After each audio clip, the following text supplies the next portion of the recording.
soon as the ball is snapped, we gonna clash. Oklahoma, national champions. They talking back-to-back, trying to tell the Sooner defense that it can't be done. With the sweet smell of roses in the air, running back Quinn Griffin is on the tear. They got Deacon O, and oh yeah, almost forgot 18 in a row. But Kansas is a quick stop for show. Oklahoma is number 3. Arizona rebound, they gotta rely on quarterback Jason Johnson with 9 touchdowns. Sounds easier said than done. Will this be the breakout game for Oregon State's Ken Simonton, who's long overdue? Doubleheader up next. Get ready for Oklahoma U. Better get ready for a hit sacks. College football Saturday.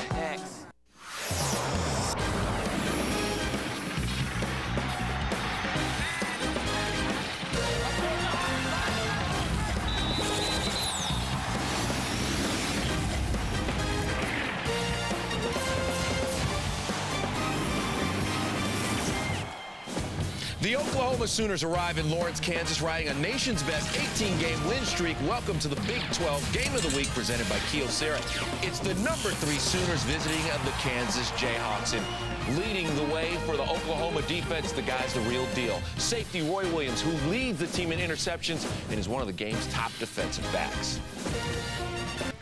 But that might be you smell. After back-to-back wins over Kansas State and Texas, and with a big matchup in Nebraska looming in 2 weeks, Bob Stoops and the Oklahoma Sooners can't afford to overlook a Kansas team that has beaten them in 3 of their last 4 meetings. But right now, Kellen, it seems like everything is clicking for Oklahoma, both offensively and defensively. On the offensive side, the reason it's clicking is Quentin Griffin, their little running back, 5'6", a solid 183 pounds. The junior's having an outstanding year, leading the team both in receptions and in rushing yards, accounting for 6 touchdowns total. I tell you, Artie, when they need a play to be made, they go to Quentin. And, you know, talking about touchdowns, this is a football team that is well-balanced, and they can score from any dimension of their team. Bobby Stoops has done a great job, not only with the offense, but the defense and special teams. In fact, if you take a look at this jumbo, you will see Oklahoma this year has scored 15 offensive touchdowns, 5 defensive touchdowns, and 2 special teams touchdowns. This team is balanced, and they always find a way not only to win, but to score points. Is that 22 touchdowns total?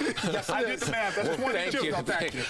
Here's what I don't understand, Artie, and maybe you can help me, oh great one. Okay, all right. If you are the defending national champions, you're undefeated, why aren't you number 1? I have no idea, but in the Artie Gigantino poll, Oklahoma is number 1. They should be number 1. They were champs last year. They've done nothing not to be number 1 this year. All they've done is win and win big games. Who's sponsoring your poll? Nobody is. The reason Oklahoma's not number 1, Artie, because they're not the best football team in the nation. It's Miami, Kevin. They proved it today. No bias there, huh? None whatsoever. Bias. Hey, Florida's good, Miami's good, UCLA's good, but Oklahoma's number 1. Would you pick a bandwagon and stay on it? I'm staying on the Sooners. Oh, the magic has already started. Before we leave, a quick baseball update.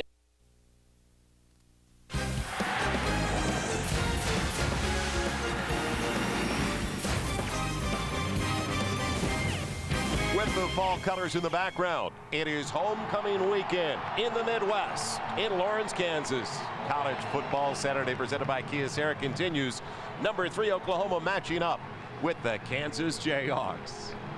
Hi, everybody. Joel Myers along with James Lofton, and welcome to Lawrence. Well, these 2 teams will be watching tonight coming off their biggest wins of the year. Oklahoma knocking off Texas last Saturday for the 2nd consecutive season.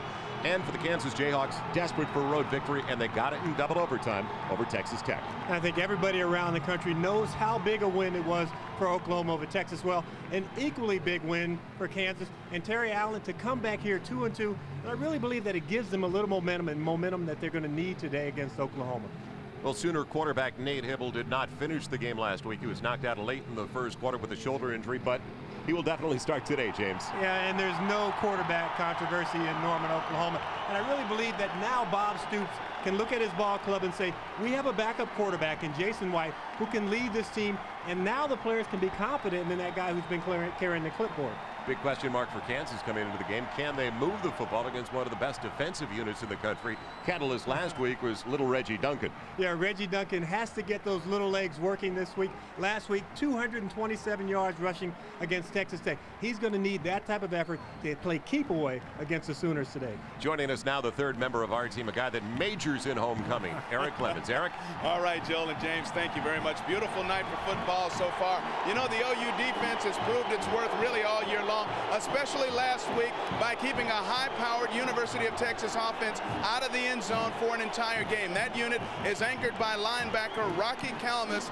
He has 56 tackles to lead the team so far this year and is on pace to have 148. He has been everything that embodies OU football over the past 3 years: toughness, athleticism, and of course determination. He also has a fumble and interception return for a touchdown this year. Kansas's offense will see plenty of number 20 when they have the ball on the field here at Memorial Stadium tonight. So the Jayhawks are ready. The Oklahoma Sooners are ready.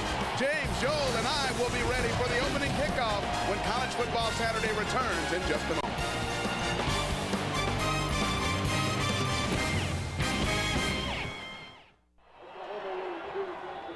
Welcome back once again as we continue from Lawrence, Kansas. What a setting. Weather has cooperated. Temperature right around 60 degrees, down into the mid-40s. About halftime.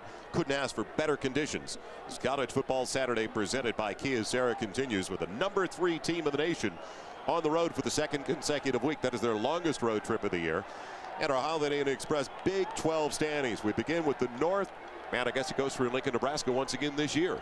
And rightly it should, and everybody can point to that game on October 27th when the Sooners venture to Lincoln, Nebraska.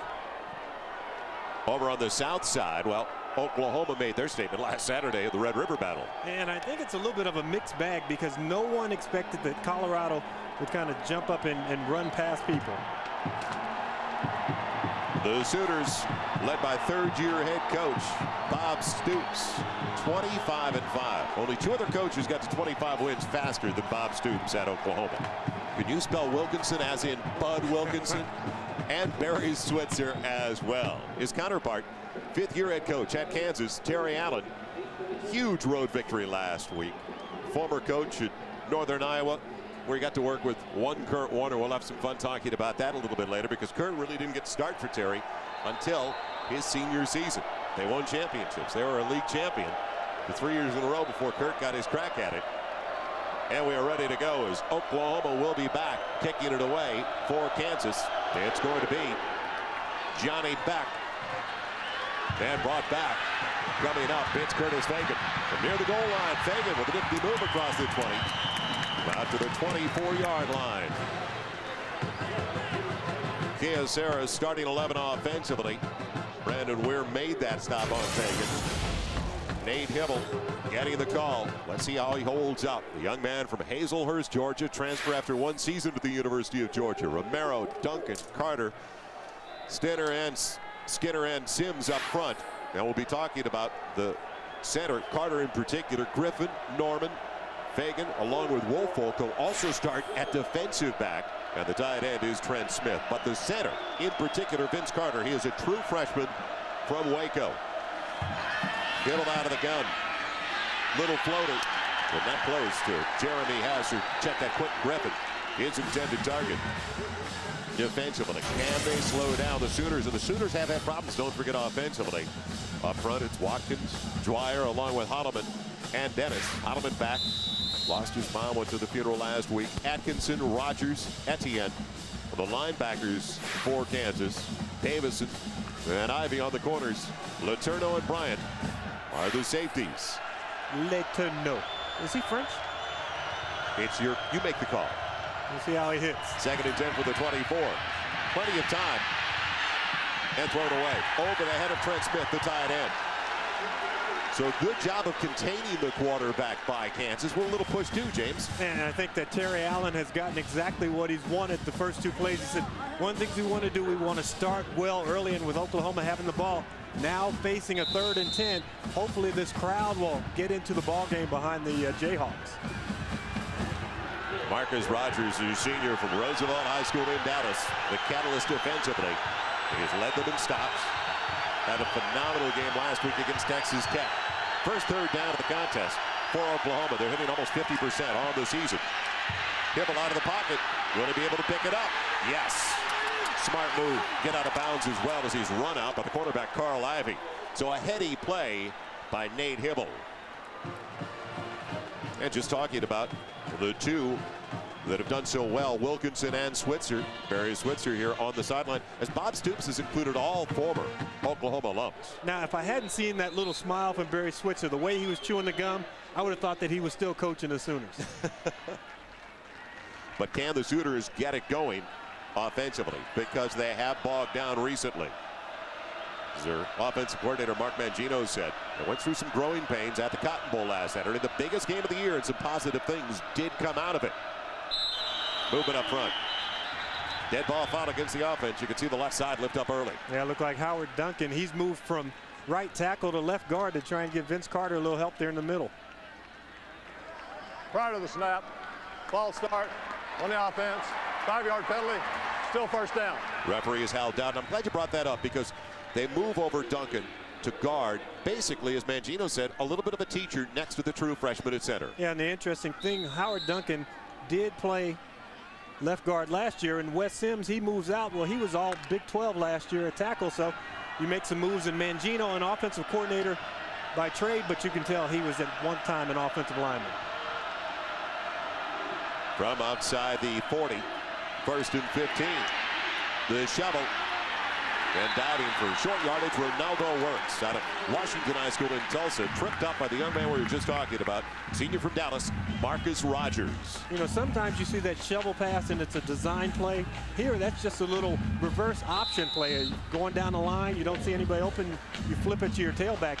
That was not the play they called in the huddle, but a good job in improvising by Nate Hibble. With just one offensive touchdown last Saturday, don't forget, and only 205 yards from this group, the lowest output by that unit since Bob Stoops arrived. Second and about 13. Tight end. Smith only gets into the 45. Yeah, he went into Mr. Rogers' neighborhood. You said it, partner. Is he ever pumped up? Honorable mention, all Big 12 last year. A real physical player, and what you have to do, you have to be able to watch film, and he's watched enough film set. He knows the splits, he knows when they're going to cross, and you cross Mr. Rogers' neighborhood, he's going to try and crack you. He's just not going to wrap you up and take you gently to the turf. Well, they've got two to each side now for Oklahoma in a 3rd and long. And look at that stacked line for Kansas. The blitz. And the bomb knocked away from the wide receiver. He tried to get it, but Quincy Rowe was there on the coverage. I think Curtis Fagan's number 12, a little offensive interference there. He looked like he was trying to swim over the defensive back that time as it was coming in. Fagan, the junior from Houston, he was honorable mention all Big 12 as well last year. Now, I don't want to embarrass Fagan, but he had an interesting note. Last year, before every ball game, he wore the same pair of shorts, underwear. Pass interference against the offense. Penalty is declined. 4th down. Try to keep it clean, will you? Keep it clean. And he got a flag thrown on him for that. So punting situation as Roger Ross is going to go back. And you know, you saw Bob Stoops there. He's not overly upset because he said, we want first downs every drive because we want to win that field position battle. Ferguson, first team all Big 12 last year. Comes in with a 45-yard average. Ross will take it without the fair catch and beats the first two down there. Still the great coverage, and that's one of the real hallmarks of this team since Bob Stoops came in. They get it done. Roy Williams, receiving first teamers. They're playing on special teams as well offensively. Mario Kinsey, the redshirt freshman out of Waco, Texas, likes to run it a lot. Offensive line, Sam Smith, also Nick Smith, Grady, and Hartwig. Same five most of the way this year with Duncan in the backfield. Ross, Fulton, and Goodrich, the two wideouts. David Hurst is the tight end. Kinsey did not start last week, though. He left a little bit early on a Friday. It was bye weekend, and he wanted to get home to Waco. So he did not get the start last week. Came off the bench for the winning drive. Nifty moves. And he gets about 3 out to the 16-yard line. Defensively, This is the power play for Oklahoma this year once again. Heineke, Klein, Harris, and Wilkerson, their 4-3 alignment. Sensational linebackers. Moore, Lehman, former sprinter in high school, to Rocky Kalmus, first-team All-American last year. Wolfolk, who starts at wide receiver, starting a corner tonight, straight as well on the corner. Roy Williams, all-world with Everidge at the other safety.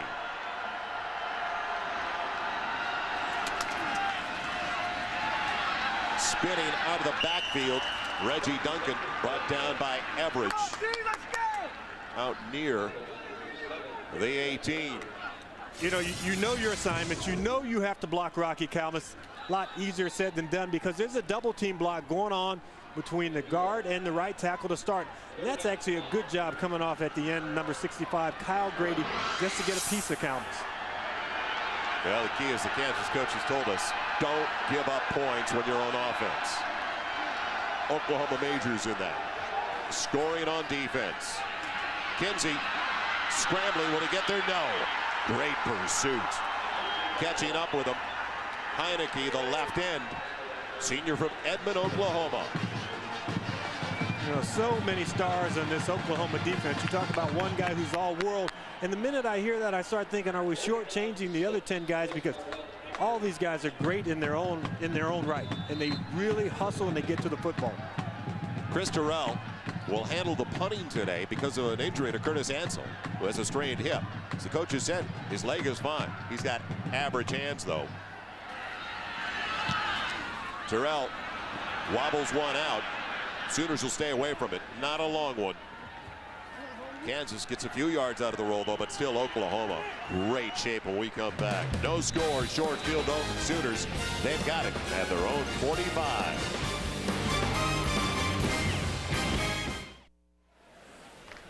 This is college football Saturday on Fox Sports I.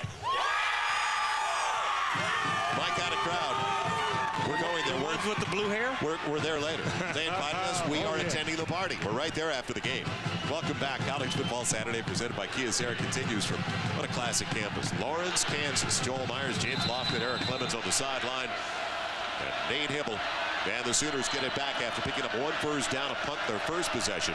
They've got it. Great shape at their own 45.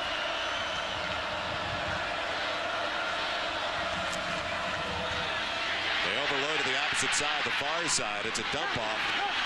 And good pursuit on the loss on the pitch, or the little catch by Griffin. Marcus Rogers again, and this is a young man that you've been talking about, Frank Romero, the left tackle. And I think Romero has a lot of things going for him. Number one, his feet, and his feet come from the fact that he was a high school tight end. So those hands, good hand placement, gets his hands on the defensive lineman well. And a dinner guest. Well, he's gained about 45 pounds since he was a freshman, and pretty sure he's been invited out to a lot of meals. A lot of barbecue in this neck of the woods. Lots of barbecue in the press box as well tonight, so close to Kansas City. Hibble staying out of the gun with two to each side. Second and long, waiting for Griffin to clear out, then throws it into the ground. Good idea. Time for us to take a timeout, though. Dr. Pepper game break. Let's head back to the studio and Kevin Frazier. Kevin. Joel, unbeaten in 9th-ranked South Carolina, trailing Arkansas 10-7. Final seconds of the game. Daniel Weaver from 33 yards out to tie it. Carlos Hall with the block. South Carolina falls to 5-1 as Lou Holtz now falls to 0-2 when he goes to visit his former school. Big upset.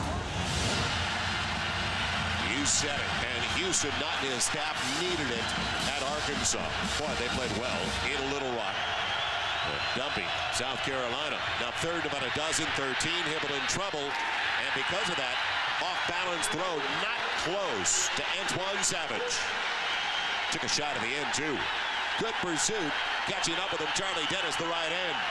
Yeah, but a nice job up front by Tom Hayes, the defensive coordinator, really getting this thing going. And when you think about what you're trying to do, here's a guy you want to come and talk to. That's Jason White, the backup quarterback. He can now come and talk to Nate Hibble when he walks off the field and say, Nate, this is what they're doing. You know, I was out there last week. Remember me? I played when you got hurt. Going back deep, Roger Ross. And as Mark Mangino said, their offensive coordinator, he says, I've been telling you guys a long time now, we've got two good quarterbacks. End over end. Ross on the run. Good field position out to the 30-yard line. He doesn't get to it. That had the kind of end-over-end action that could have gone way inside the 10. Yeah, good job fielding that punt. So Kansas better shape. Last time at the 13th, now near their own 30, scoreless, almost 5 minutes gone by.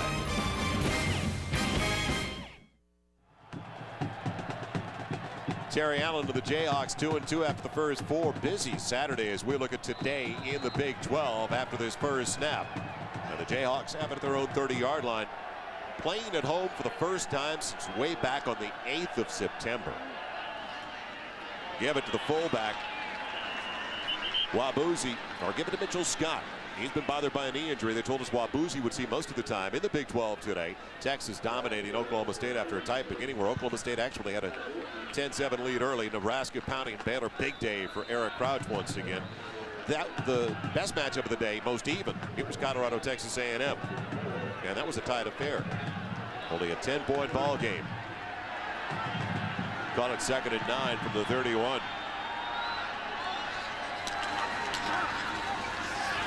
Duncan, room to work. Going for the first down, he's got it.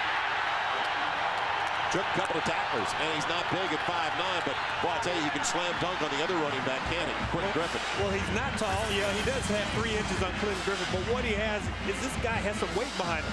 Listed at 215 pounds, and he's running hard. North-south runner. He gets below the pad level of Brandon Everidge, number 7.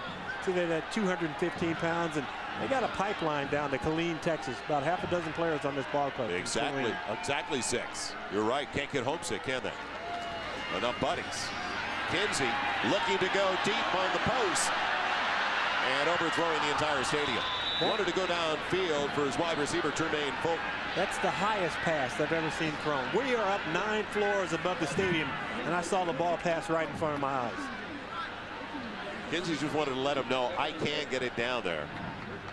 But as the Oklahoma defensive coaches told us yesterday in our meeting last night with them, most of the time, even when he passes it, he pulls it down. He's always first thinking about running the football. Well, he's good with his feet, and he's going to get better with his arm the more he gets to play. He's calling an audible here. You heard Roger Rogers probably changing the play to run right. You got it, partner. Duncan making him look like a prophet. First down. Coming off a 227-yard effort, the Texas Tech win. Getting up a little gimpy. He's brought down by Roy Williams. A first down for Kansas. And if you're going to run right, Jason Hartwick, number 75. This is their best offensive lineman. A lot of power. He just takes his guy, and out of the picture, number 45, Jimmy Wilkerson. Wilkerson, more of a speed guy, so it's speed against power out there on the right side for, looks like the power won this time. Kansas has scored first in all 4 of their games this year. All 4 have been touchdowns. Kinsey on the high snap. Little spread out action. He's got his wide receiver again, Byron Gassaway. He's got another first down. All the way to the 19-yard line, pulling it off on Derek Strait. Now, Mario Kinsey played basketball in high school, and his high school team won a state championship behind him. Played a little basketball here at KU. Point guard. That time, he looked like he could have been on the mound throwing a fastball. That ball had some zip on it. What an athlete. As you mentioned, 16 games off the Jayhawk basketball bench last year. First down. His drive started back at the 30 of Kansas. They've got it at the 19 now of Oklahoma. A little more than 6 minutes gone by. Duncan trying to see something, looking for a block. He was lucky to get back to the line of scrimmage. When you're looking for the quarterback to spring you on a block, you're not going to get it.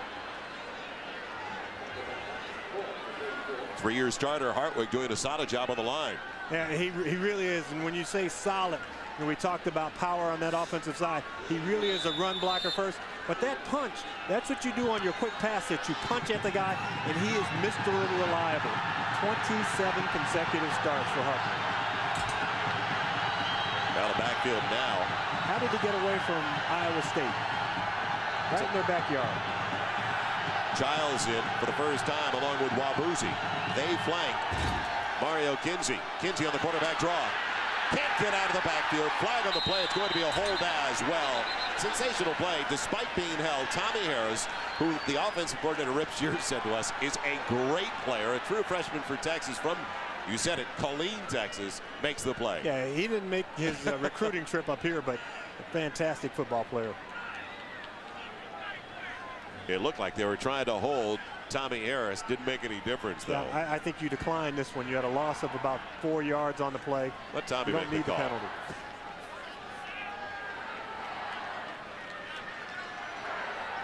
Holding against the offense. Penalty is declined. Third down. I don't know about that, though, because that would have knocked him out of field goal range. And Johnny Beck has been phenomenal, their place kicker. He's 9 of 10 on the year. Well, you know what? You can move him back another 15 yards, and he's still in range. He has a 59-yarder. Now, that one was at altitude. I was waiting for that. Tommy Harris, you almost have to double team him in the middle. Doubles up on the high side. 3 wide receivers set. Kinsey running the option. Trying to break a tackle is Marshall Childs, but only down to the 19. Teddy Lehman, the middle linebacker, who intercepted that pass last week with the decider against Oklahoma after the big hit by Roy Williams. Takes down the running back. That's a great job by Mario Kinsey. They're getting the ball out of his hands quickly. Had a blitz coming off that weak side. If he's not aware and doesn't see that, they'll smack him right in the mouth, and you got fumble written all over that play. True freshman. Has been incredible, James, out of Kansas City, Kansas. Piper High School, 9 of 10. You mentioned that 59-yarder at Colorado. Now tries to give Kansas the lead and does exactly that. So Kansas did all the little things on their way downfield, especially their right tackle, Justin Hartwig, on some of the running plays. 3-0 Jayhawks early over the Sooners. Retaping the ankle of very valuable Reggie Duncan of the Kansas Jayhawks, their leading tailback. Our Honda scoring drive for the Kansas Jayhawks. 3:15 off the clock, a 37-yard field goal by Johnny Beck. Beck will get into it. Fagan and Savage wait for it. It's going to be Savage near the goal line. Takes it from the 1. Weaves his way very effectively across the 25 to the 26.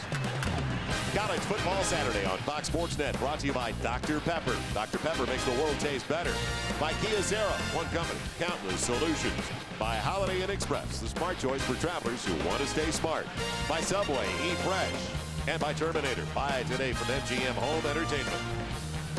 The Pond on the East Campus at the University of Kansas in Lawrence. Now, what a setting. It is a classic from the late 1800s. These two teams, Oklahoma and Kansas, they got together from 1901 for 95 consecutive years. First year they took off was Big 12 play in 97. Old rivals getting together. The dump off right down the middle. Playing it safe underneath its completion to the 31-yard line, near the 32. Now that was Mr. Rogers, and we are in Kansas, so it was Anti-M. Josh Norman got the reception, his first. OU has struggled, though. The Sooners really struggled over the last couple of games. We'll talk about their opposition, but barely averaging a little over 200 yards in offense over the last 2. Their defense has really sparked them. Now they go with a tower formation, and Quentin Griffin can't get out of the backfield. Might be through. You said it. The senior from Stillwater, Minnesota, second team all Big 12 last year. You know, they gave him a different look. They went with 2 tight ends, which means that you're probably going to run out of this formation. And Nate Dwyer says, if you're going to run, somebody better block me. And it's the senior against the freshman. We got to remember that Vince Carter last year this time, he was trying to get a date to go to the prom. Now he has some big shoes to fill. Starting at center on the offensive line, to see Nate Dwyer there, 300 pounds. And when I was talking to the coaches, they said the one thing about Vince Carter, as good as he is now, he still needs to develop that upper body strength. And you see Dwyer just ripped him in that last play. Ryder goes at 6'3", 265. Hibble on the edge, looking for the first down, but good coverage downfield at the 35. Coverage, good coverage on the outside, Andrew Davidson, but what a great closing cleanup hit by Marcus Rogers. And Antoine Savage short of the first down, so another punting situation and the second consecutive 3-and-out for Oklahoma. What about a letdown after an emotional game like last Saturday? Well, 2 emotional games. They beat Kansas State 2 weeks ago, Texas last week. It is human nature to look at this ball club, look at their record the last 5 years and say, yeah, we should just be able to toss our helmets out there. Not so fast, Mr. Sooners. So that's 0 for their last 3 on third down tries after they picked up that initial first down to start the game of the run by Hibble. Roger Ross waiting for the punt from Jeff Ferguson. Ross weaving his way nicely across the 30 and barely tripped up. Lost his shoe. It was a shoe-saving tackle by Ben Painter. I talked to Roger Ross on the field before the game. I said, are you the fastest guy on the field? That may not be the fastest, but I can shake a little bit when you look at our top 10. Florida this week versus Auburn, but that Miami ball club, I was impressed. You weren't as impressed. I thought Florida State beat themselves early. That young quarterback put it in the hands, made so many turnovers early. That's why Florida State is not in the top 10, Joel. Joey Harrington looked great again for Oregon. UCLA clobbered Washington. Fresno State is licking their chops. They're thinking we got this BCS thing. Duncan, Wabuzzi, comprise the I for Kansas. And the ball on the ground. Never got it to Wabuzzi. Loose stop. Oklahoma's got it. They were trying the triple option. He stuck it in the belly. When he tried to pull it out, Wabuzzi kind of grabbed onto the ball a little bit, and that ball was on the carpet. Coming up with it for the Sooners, it is Barry Holloman, the senior from Oklahoma City. Got a flag down. Well, the play is stand. It came all the way from in front of the Oklahoma bench. He sticks it in. That's what you're supposed to do on a triple option, but it just gets caught up as he's trying to pull it out. Personal foul against both teams. The penalty's all set. First down.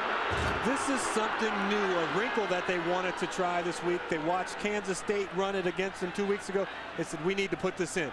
But with only 3 days to practice it, and it is a high-risk offense. You get some benefits from it because you catch the defense off guard, but we saw one of the risks there. When you stick that ball in, the fullback doesn't know for sure if you're thinking, I'm going with it, or are you going to pull it out? When he tried to pull it out, went straight to the carpet. So now 29 of the 31 games that Bob Stoops has been there, Oklahoma has forced a turnover. Griffin trying to bounce outside. He's wrestled down to the 32 by Andrew Davison, the senior from Detroit. Don't forget tomorrow, Fox NFL Sunday. Well, that all starts tomorrow. It's NFL this morning. The crew will work with the cyber strainer. Boomer Esiason will be on top of the situation, along with Jay Moore. That is tomorrow morning, 10:30 Eastern. NFL this morning, 7:30 Pacific on Fox Sports Net. Deacon Jones is saying, let me just hit Boomer one time. Just one time. Segment short. Hibble, misdirection, setting things up, wide open. Taking it in, Mark Clayton, who had 6 catches last week, and check it. Antoine Savage, was he in bounds? No. He almost hopped over the line. Unbelievable. You extend your arms and you drag the feet. Great job by Hibble. You know, he gets a little pressure in his face, and he's patient enough to get the football down the field. Extend the arms and then drag the feet. He doesn't drag the feet. Watch, you only need 1 foot in bounds. No. He's not in bounds. Good call because he did not have possession until he had gone out of bounds. Points off turnovers. Oklahoma has 65 this season, compared to only 21 for the opposition. This is what they do well. Now, how can they take advantage of it, though? 3rd and long.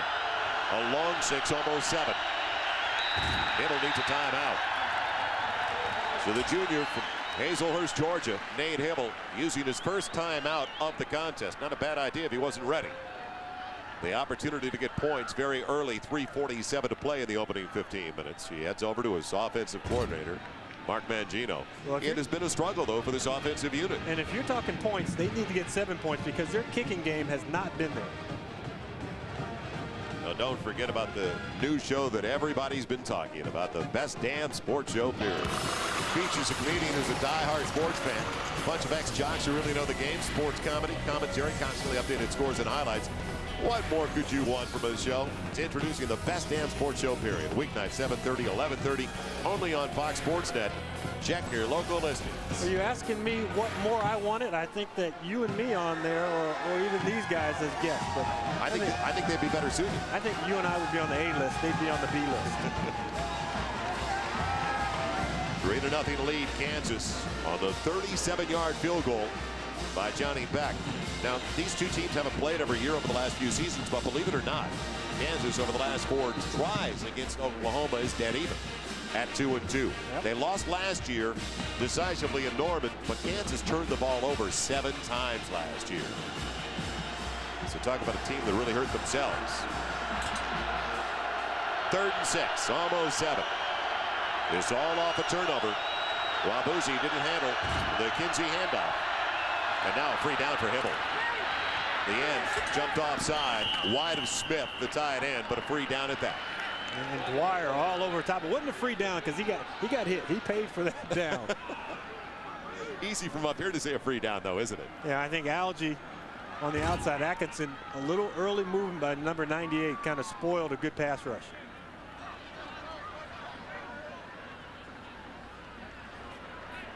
Offsides on the defense.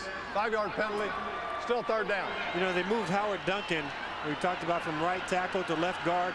Vince Carter going one-on-one against Nate Dwyer. Nate Dwyer is the co-captain of this defensive unit. He has his motor going.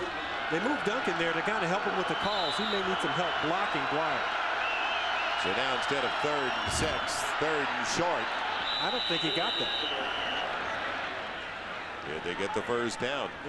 If he got it, it was because they gave him a good spot. He's right at the marker. Needed to put it on the 31 or checked at the 26. See, that looks short to me. And now it looks short when they put it down. Short. That's exactly where it needed to be put down.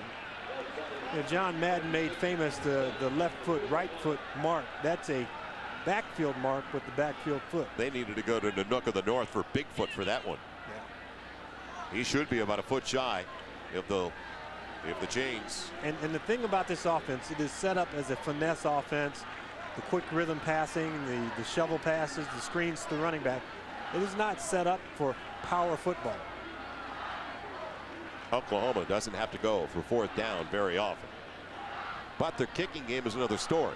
And Tim Duncan has had his problems recently. He missed a couple last week, their place kicker, in the Texas matchup. They escaped, though, because of their defense.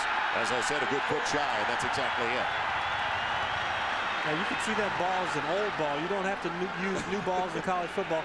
It also had number 8 on it. So it's a ball that Nate Hibble actually likes.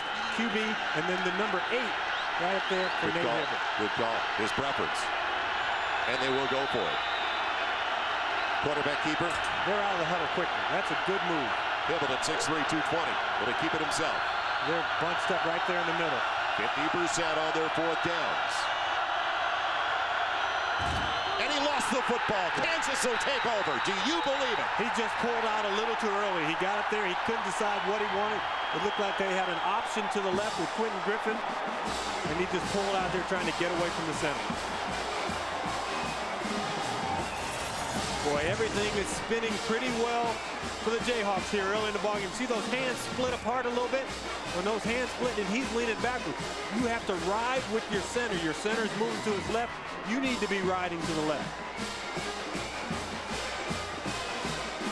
So an early break for the Jayhawks, getting it back near their own 28-yard line. Already their 4th possession of the game with 3:20 to play in the opening 15 minutes. Watch that little quick screen out here, that bubble look. Trips on the wide side of the field. Kinsey calls his own number. And he is level.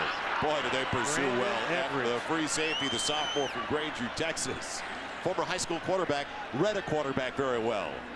But you know what? A nice read offensively because he does have the numbers over here. There are only 3 guys, but this 4th guy comes up in a hurry. Right in the hole. I mean, he made a great read, but Brandon Everett, you mentioned former quarterback, he's looking in the quarterback's eyes going, you think you're coming my way? No, you're not. Gain of about 3. Kinsey on the play fake. Looked forever there and then threw it into the ground. He looked over to his wide receiver, Roger Ross. Well, his heart wasn't in it, was it? You know what? He didn't anticipate that very well. And once he saw the guy out there, he thought, that's a long throw. If I throw it, it may get picked. Short arm? And you know, you start thinking too much about a throw that's really easy. And he's frustrated with himself right now. Zach Dyer is their backup, the sophomore from Olathe, Kansas. 2:39 to play in the opening 15 minutes. And Dyer has seen plenty of snaps this year. Started the last one, but gave way to Kinsey. So now 3rd and 7. First the motion man, will they look for the tight end? No. Little sprint draw, lost football. Oklahoma gets it back. Reggie Duncan was low to the ground. Brandon Everett came up, popped that ball out. Recovered by Oklahoma. This is how they create offense. Roy Williams comes up with a loose football. What a shot that he'd come up with it. First team All Big 12 last year. Yeah, but you're going to see Brandon Everett right there in the middle of your screen. Number 7, he's reading. He's unblocked. Here he comes. Boom. That ball comes out. It almost looked like Reggie Duncan was down. Well, and we had a replacement at quarterback. Here comes Jason White, number 18. Hibble, we saw him on the ground. Maybe that left shoulder, that left area is hurting him again. Throwing on his first snap. The wide receiver is pounded.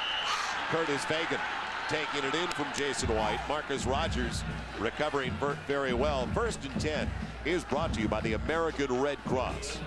Please help the American Red Cross assist the victims of the terrorist attack and their families. You can help by calling 1-800-HELP-NOW or by visiting redcross.org. Boy, Hibble doesn't look like he's hurting right now on the sideline. He just looks upset. So White with a gain of about 3, caught it 2nd and 7 at the 21. Blitz coming, scrambling his way like he did. Yeah, he picked up very quickly. Marcus Rogers around the ankles. He had 38 yards on 12 carries last week. Did he leave a little bit too soon? The middle's open. These are quarterbacks who were drop back guys in high school, used to throwing the football. And when he makes this move, the middle's open. His blocker, Quentin Griffin, blocks his guy to the outside. Up the middle, he's got room to run. Still 3rd and 7 for the 16. Kansas shutting them out so far. The fade, corner of the end zone. Off the fingertips, poked away from Trent Smith, the tight end. Matt Jordan, number 23.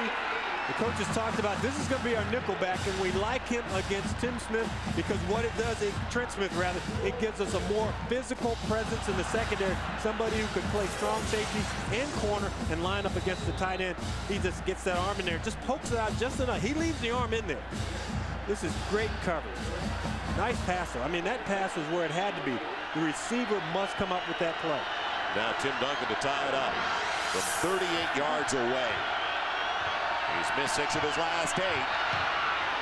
This time, though, perfect form, and it's all even. So after a 37-yarder by Johnny Beck, Tim Duncan answers with a 38-yarder for Oklahoma.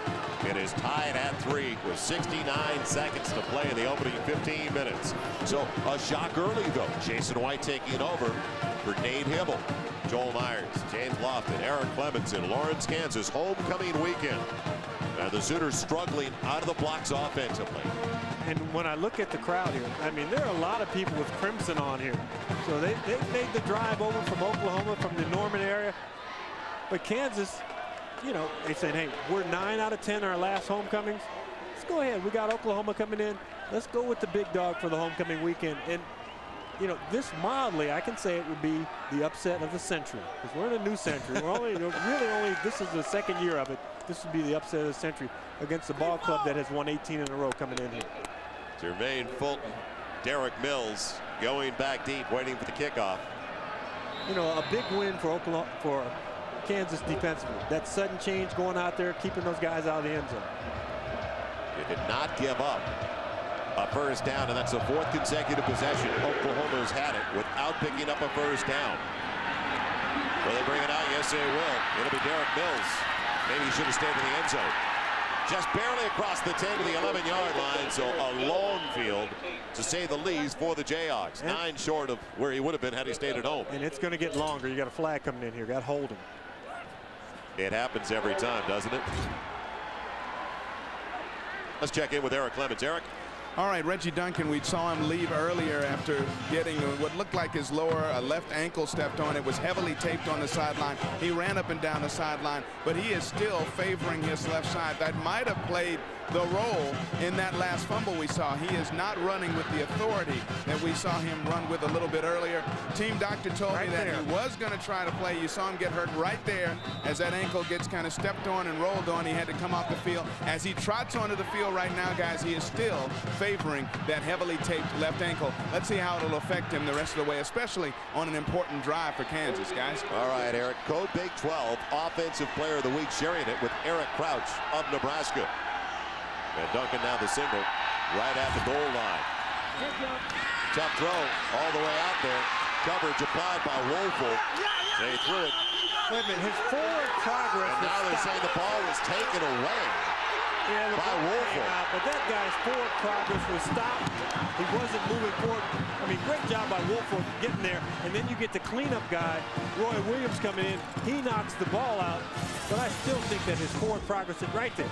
He's not going forward. He's getting knocked backward. And then the ball comes out. Yeah, they're giving it to Oklahoma. And right at the 10. And the defensive player did not get possession of the ball until he had gone out of bounds. That's a bad call all around. Forward progress stopped, and then the possession did not occur until he was out of bounds. So Woolfolk, the wide receiver defensive back, forced it. Williams covers it. And what a pounding. What a pounding by Rogers on Quentin Griffin. Bryant, the free safety, coming up to help out, but Marcus Rogers right now, a huge factor for the Jayhawks. And Marcus Rogers did it. I mean, guys are late coming on to the field for Kansas. We talked about Kansas's no-huddle offense, but what Oklahoma does from the sideline, they go straight out and line up. They don't go huddle first on first down. They go straight to the field and line up. And that's catching Kansas off guard. So 3 consecutive possessions, 3 straight fumbles for Kansas.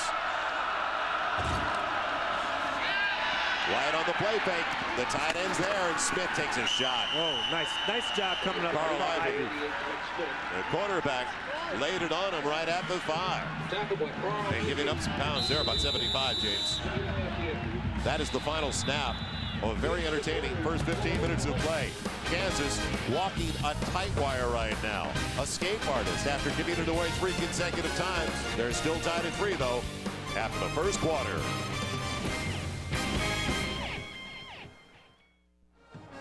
Welcome back once again to Lawrence, Kansas. Joel Myers along with James Lofton. Tied at 3 at the end of the first quarter. Kansas living dangerously, though. 3 consecutive turnovers. Yeah, they certainly are, and turnovers coming deep in their territory.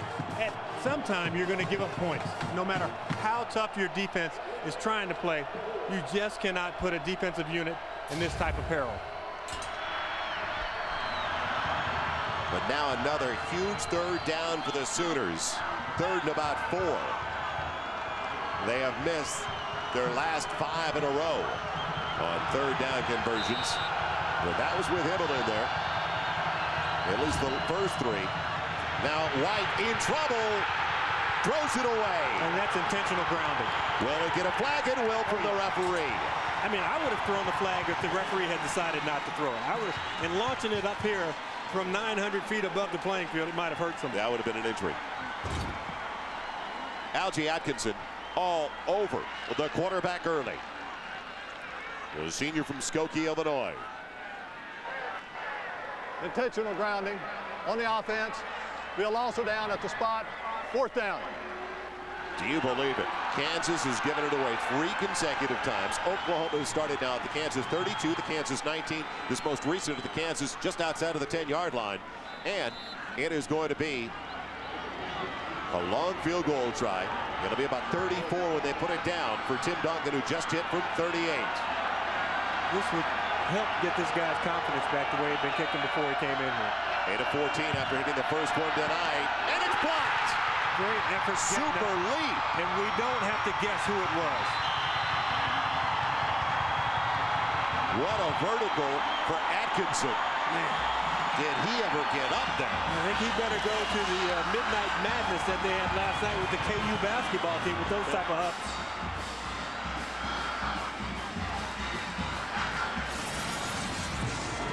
This is what we're talking about when you see the man in the middle. But a nice job getting the push up front, and a little hang time there because he had gotten to the apex of his leap. Joel, that's the top of his leap. And then he kind of hung there like Elgin Baylor for a second. Glad you explained that. Thanks, James. The ball, unfortunately for the Jayhawks, though, because they need some Velcro. Stickum, Lester Hayes, it's back at their 3. I'm going play action here, going for a 98-yarder. Like your style. Flag on the play. Can't move back much, can you? Reggie Duncan only back to the original line of scrimmage, if that. Tied at 3. It is hard to believe. 3 fumbles by Kansas. Man, they only cashed in opportunity with a 38-yard field goal. A punt, that field goal to the middle, and a blocked field goal attempt. Holding on the offense. Penalty is declined. 2nd down. So second are a little bit better than 10. Opening minute of the second quarter. And a shot early. The Kansas Jayhawks. This starts a huge stretch for them. Also coming up for the Jayhawks after the Sooners, Kansas State, Nebraska, and Texas. Teams with a combined 17-3 record going into the weekend.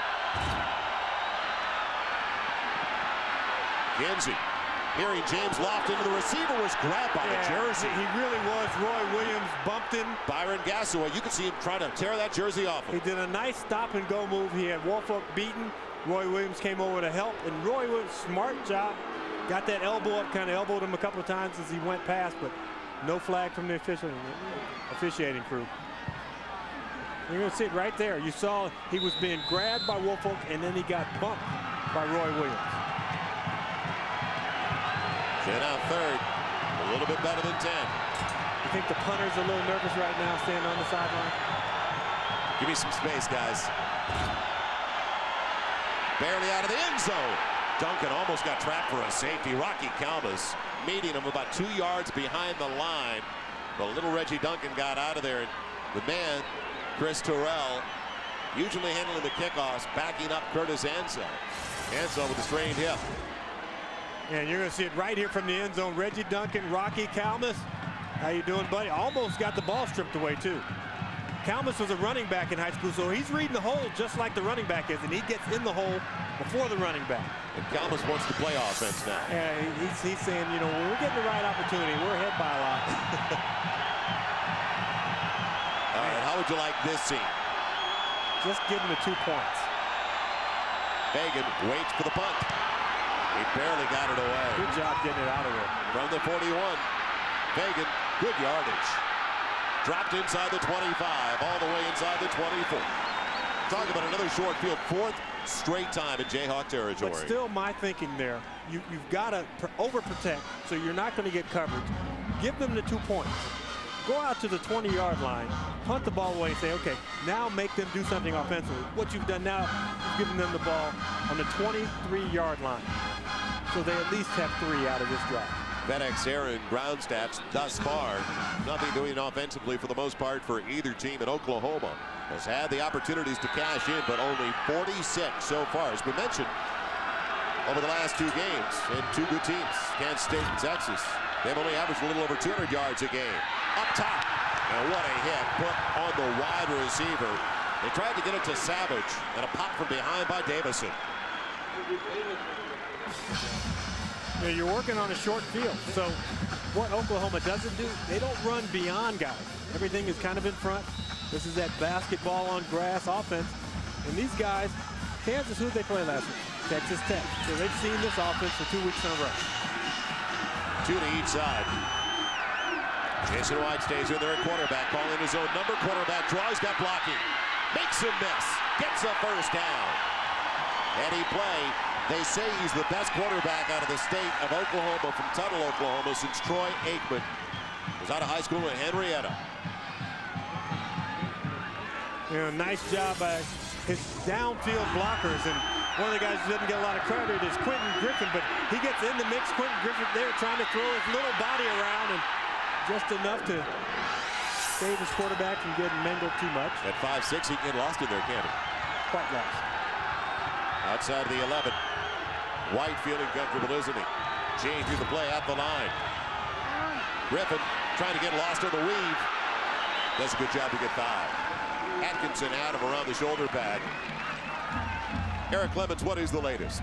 Well, the latest, we have a player out there on the KU defense playing with a heavy heart. 95, Irvin Holloman, has met with almost unspeakable personal tragedy this year. In January, he lost his daughter, Naya, due to complications from Down syndrome. A couple of weeks ago, his own mother, Bernice Bush, died of complications from a heart attack. There are brighter days ahead for Holloman, though. His wife expected to give birth, maybe have labor-induced this week, but of course, our prayers out to Irvin Holloman. Tough young man back with his teammates. The shortstop down to the 1 where he needed to go for a 1st and goal. The completion to Savage once again. Now, he had the first down. Did they move it back a little bit? Because he was inside the 1 yard line when he caught it. Didn't get a great spot. He caught it right at the 1. They'll give it closer to the 2. Rodgers, Davison converging. Advantage going to be third, less than a yard. Now, you're at the closed end of the stadium. You would expect a lot of crowd noise, but at this end of the stadium are all the Oklahoma Sooner fans. So they're going to be quiet for their Sooners to run this play. Got to be tough. Nate Hibble, helmet up. White throwing. Back of the end zone. Touchdown, Oklahoma. Trent Smith, the tight end. Super play fake into the line.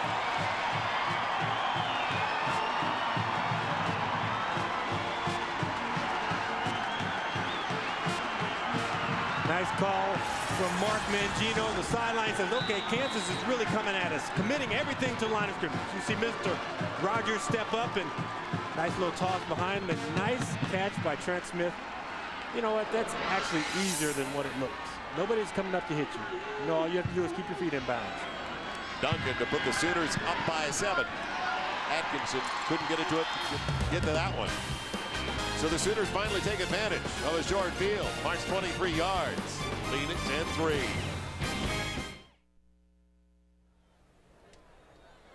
Oklahoma with their first lead of the contest. The return by Fagan set it up. 23-yard scoring drive with a touchdown toss, James. Yeah, and it's almost like a little jump pass. Yeah, that's very apropos being in this state where basketball is so big. He goes up and just dumps it over the line of scrimmage. Gasaway. Derek Mills waiting for the kickoff from Duncan. He's getting some leg into these kicks. Gasaway is going to stay in the end zone. Derek Mills made sure he did not come out of the end zone. Derek Mills said, I'm not going to block those big guys. We remind you, First and 10 is brought to you by the American Red Cross. Please help the American Red Cross assist the victims of the terrorist attack and their families. You can help by calling 1-800-HELP-NOW or by visiting redcross.org. But the Kansas defense has done everything they could so far in this game, despite the fact that the offense has given the ball to Oklahoma 4 consecutive times in Kansas territory. Now, can the offense get something done?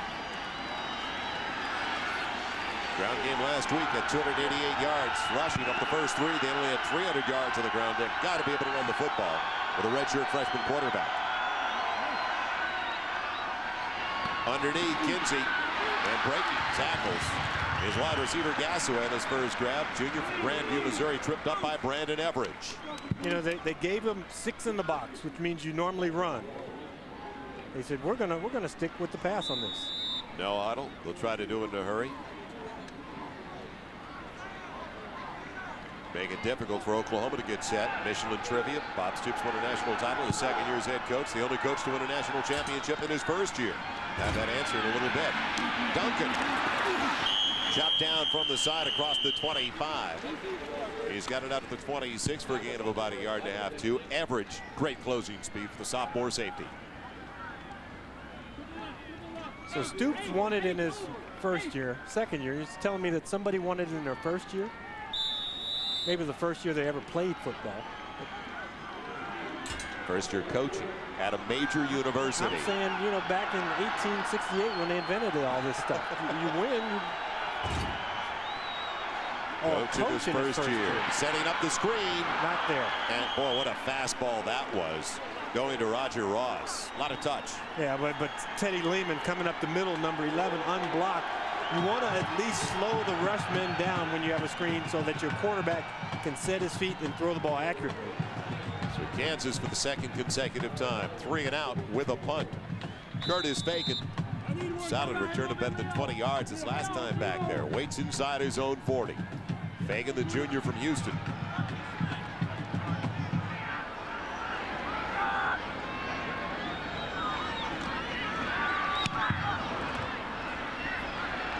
Jarrell with Fagan losing the handle, and will it find the sideline? Yes, what a break for Oklahoma.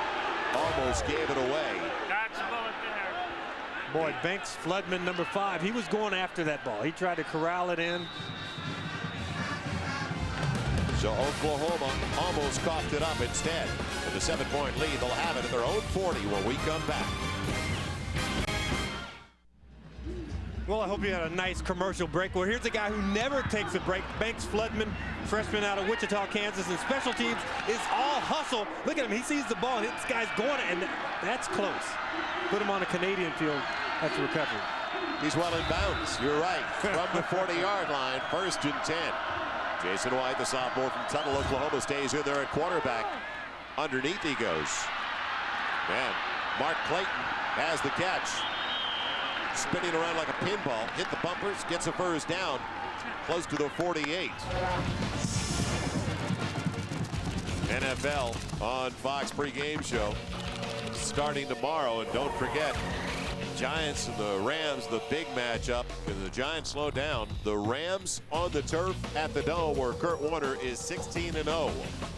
Other regional activity, check your listings on the pregame show. JB, Terry, Howie, Chris, the group. Option. Boy, that field position in the last graphic we had, and Jason White maneuvering his way down to the 35-yard line. You haven't practiced against this. You saw it twice in the ball game last week. Said, okay, let's just cross our fingers and hope that they don't run it against us. I know somebody's supposed to take the pitch, man, but who has the quarterback? And nice job by Mark Mangino. And he talked about his script, that little play sheet he has in his hand. Well, a lot of situational plays, 1st and 10 things he wants to take a look at. And here's a guy who doesn't look very happy. And we haven't gotten a report whether he's been replaced because of injury or ineffectiveness. I think the non-information tells you everything. Okay. The lack of information says that Hibble could be in there, but White is staying in there. And going for the bundle, Clayton over the shoulder. This young man was the best receiver on the field last week out of everybody, Texas and Oklahoma included. He had 6 catches coming off the bench, a redshirt freshman from Arlington. He's a standout in track in high school. But one of the things he'll learn is that you also have to push off a little bit. He got a little push from Carl Ivy there, and it threw him off just a little bit. He wasn't able to track the ball into his hands. A nice throw by Jason White. I mean, that ball really should have been caught. Yeah, 2nd and 10. It's at the 34, just inside the 34. Great protection again, and what a drag. Nice play by the wide receiver, taking it in Josh Norman, the senior from Midland. Yeah, Josh Norman is a mismatch waiting to happen. 6'2", 221 pounds. Nice physical presence to have in there. It's almost like having an additional tight end. You put Trent Smith on one side, and there's Norman at the bottom. You're going to see he's going to work his feet. You know why he works his feet? Because he watches a lot of NFL. He's going to watch the Rams and the Giants. And I like the Rams in that ballgame. I think Jason Sehorn is going to have to chase some guys who are just as fast, if not faster, than he is. From the 17, White out of the gun, making a mess. A scramble right from the snap. He's got it inside the 12 for about 5. Dropped by Etienne, the weak side backer. Now, if you're Kansas, what you have to determine with Jason White in the ball game, if he's going to run, we're going to make him pay. And not only when he's running the football, when he pitches that ball and when he turns to face the defender who he just pitched away from, don't turn and chase the ball carrier. You make Jason White pay. You make him hesitate when he's running the football. Right now, that's the difference in this ball game. Jason White, his feet. 7-point lead for the Sooners. 8.5 to play. White off the play fake and off the fingertips of Norman. Going for the same target. Well, Jason White did not have a guy around him. And really, his running ability now has taken the defense that was hard charging at the beginning of the game and penetrating to making them look to say, okay, who has the ball? And I think that Tom Hayes here has to get his guys going, okay, if he's going to run, like I said, we're going to make him pay. And you can blitz to stop a quarterback from running also. Yeah. His defensive squad, Tom Hayes, the defensive coordinator for the Jayhawks, they've been on the field, it seems like, most of the first half. White with the blitz coming. It's picked up on the fade. Touchdown, Oklahoma. Big jump ball situation, and little Smith, guy. the tight end, took it away. His second score of the night. 6'5" against 5'10". 6'5" wins that one. You know, he has him covered, but a nice throw to stop your receiver, bring it back, and he just goes vertical. Not much of a chance for Matt Jordan. He had the coverage, but he doesn't have the size. Tim Duncan in Center for the San Antonio Spurs in for the extra point. Ball true to form. He's looked good kicking the ball, whether it's a field goal. Got a flag down. You're right. Right to the line of scrimmage. Holding. You know, when we were talking to Bob Stoops about his place kicker, he said, you know, Tim Duncan went through this a little bit last year, mid-season, this kind of stretch. He goes, but you know what? In the Big 12 title game and the national championship game, he hit 4 of 5. You know what I think it is? Holding on the kicking team. 10-yard penalty. Retry. I think Tim Duncan may be taking too heavy of a class load during the fall. And they start taking those midterms. He's up all night studying. Goes into a little mid-season slump. Gets the grades up, and then he goes, okay, I can start kicking again. Now, talk to the special teams coach, Jonathan Hayes, and Jonathan Hayes, the big former tight end with the Kansas City Chiefs. He said, you know, I didn't kick, but I can watch him kick, and he was doing a couple things technically wrong. He's ironing those out. He'll be okay. This is going to be a 30-yard extra point try. And again, splits the uprights with a nice little draw for the lefty.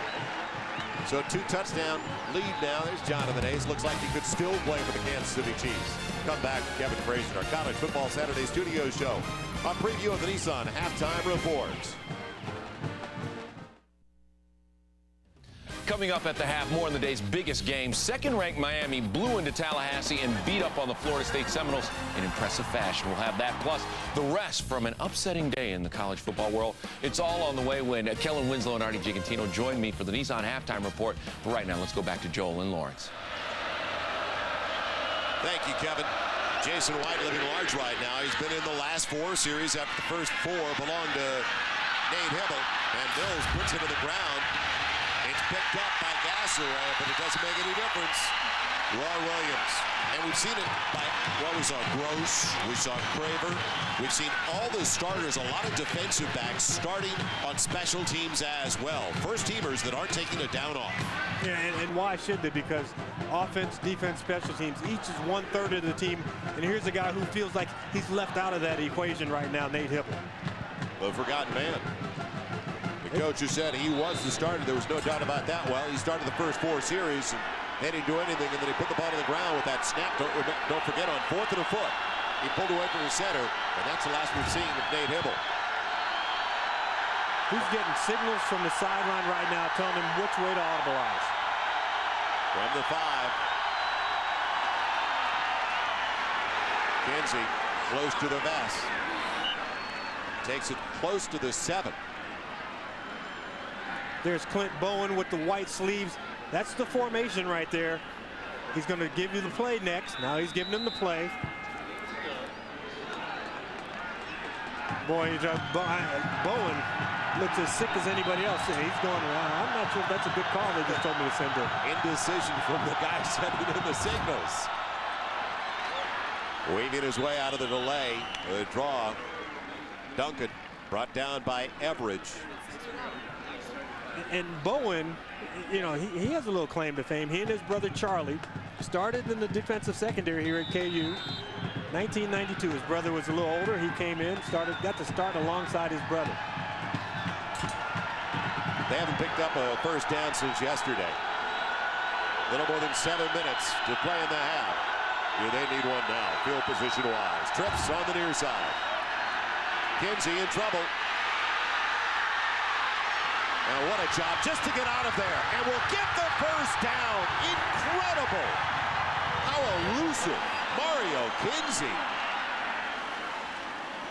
Well, the coach has said he gives us the best chance, and you can understand why. Wow, I mean, he is caught back here. Brandon Everidge comes up.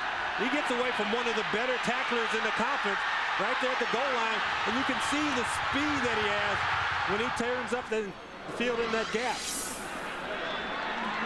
A gain to the 21-yard line.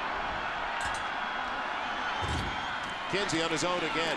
Only a yard that time to the 22. And the scouting report on Mario Kinsey's Gary Klein made the hit. Yeah, and you saw it. You saw the escapability. We've seen his arm strength. Now he needs a little bit of a tune-up because the coaches say that, well, his mechanics aren't there. And this is a guy who's been splitting his time since he was a little leaguer between football and basketball. And he's finally decided to go full-time football, so he's only going to get better. He had a 24-yard touchdown run in the first overtime last Saturday against Texas Tech. He loves to pull it down and run it himself. As I say that, looking for another first down. He gets a block downfield. Nice block by the running back, Reggie Duncan, to enable him to pick up the first down. If you're going to spread the field and they're going to leave 6 in the box and you have a running back there, you have 5 linemen to block for you. And if your running back does a good job in picking up his block, which we're going to see him do right there, he gets to the legs of Calmus. Great cut block. Most guys, when they cut block, they go too low. You aim at the thigh pass. Duncan, you can see the smile on his face, like he's looking over to his teammates. On the offense, 10-yard penalty, still second down. That's a tough break. And that's thrown down the field. I don't know if Duncan got an arm around the leg of Rocky Calmus, but that flag was thrown down the field, because you can see now it's just 2nd and 12. Kinsey still pleading his case. Won't make any difference, though. The referee held out. 2nd and a dozen. Kansas put together a drive, chew up some clock before they go into the locker room. Protection holds up, but Kinsey didn't bounce outside. And taking care of at the end, Corey Heineke, the senior from Edmond, Oklahoma. He goes to the boundary, looked pretty good. Yeah, but Corey Heineke does a nice job in keeping that leverage on the outside. We talked to the coordinators last night, Mike Stoops and Brent Venables, said we don't have to spy this guy. So we feel like we have enough team speed to be able to close. If he decides to run, well, he's run well a couple of times. But that time they did close well, closed up that hole when he decided to pull it down and take off. And there's Venables right there. With Mike Stoops, the co-defensive coordinators, only 1 of 6. 3rd and about 15. Kinsey again won't get close.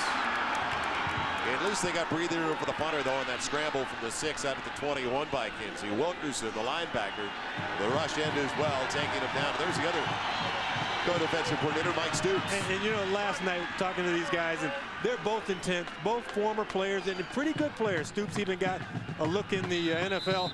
I said, could you guys play at your peak for this Oklahoma team? They said, you know, we wouldn't even been sniffing scholarships. It was pretty funny. They looked and they go, are you kidding me? Curtis Fagan waits for the punt. The Sooners almost got to it. Got to hit the ground and get a good roll. Nice hop out of bounds inside the 35. Sooners will have it at their own 33, up by 14. College football Saturday on Fox Sports Net. Brought to you by Dr. Pepper. Dr. Pepper makes the world taste better. By Kia Sarah, one company, countless solutions. And by Michelin, because so much is riding on your tires. Legendary Allen Fieldhouse on Naismith Drive. Do they have a little history here at the University of Kansas? I guess so. We're at Memorial Stadium, the 8th oldest collegiate stadium in the nation. Capacity 50,000, and it is packed. I went in that field house. I didn't see a peach basket in sight. I can't keep up with you. I got to do homework on the outside. For the 33, banging his way as Ronaldo works. A sophomore from Tulsa to Washington High School. And what about that name, Roy Williams? Well, here's the guy who would get a free meal around this area. Roy Williams, the head basketball coach.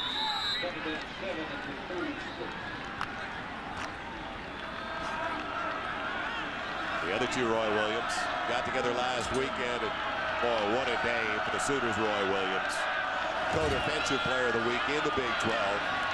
White looking comfortable and looking for his tight end regularly. He's got 2 touchdown receptions. Brent Smith close to the first down, 2 yards shy. Okay, now you need a playmaker. We've seen Jason White making plays on the offensive side. Who's going to step up and make a play defensively? We saw Nate Dwyer, number 92 earlier. Marcus Rogers has been all over the field. One of those two guys is going to have to blow through a gap, put pressure on Jason White, or shut down a run or a shovel pass or something. But you need a play. If they come up big, get the ball back, 3.5 to play. 3rd and a couple. Timeout, Oklahoma. So Jason White in for the 5th consecutive series after Nate Hibble started the first 4 series. And we talked about Bob Stoops winning a national championship, our Michelin trivia this evening, in only his 2nd year as the head coach. I think I got it. I got it. That's what I was thinking. I knew it. I knew you had the answer. You just didn't want to divulge it too early. I can't even pronounce his name. Benny Oosterbaan. Benny Oosterbaan. Now Michigan, 1948. Oh, you remember that? I thought it was I was there. Autobahn. That was a great season. Well, what about that quarterback controversy? You know what? I guess it's not a quarterback controversy if the coach says, you go in. You know, I think Mike Stoops, he has a great poker face. Bob Stoops, rather, great poker face. And, you know, when he told us there's no quarterback controversy, there is no quarterback controversy. I'm the head coach, and I decide who's going to play. Now, Jason White, as Mark Mangino told us last week, he went out there before 76,000 fans at the Cotton Bowl and really handled himself well under pressure. But you know what? They had 50,000 fans at the spring game. Arizona, Oregon State coming up next. College Football Saturday, presented by Kyocera. Good matchup in the Pac-10. A couple of clubs trying to get it back together.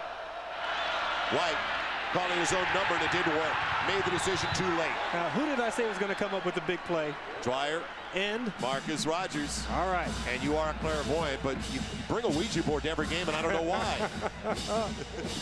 Marcus Rogers, though, I don't know. Has he learned a few numbers out there, because he has been everywhere? He is a good ball player. Out of Dallas, Texas, Roosevelt High School. I think the same high school that John Jefferson, the great receiver, came out of. Roger Ross waiting for the punt.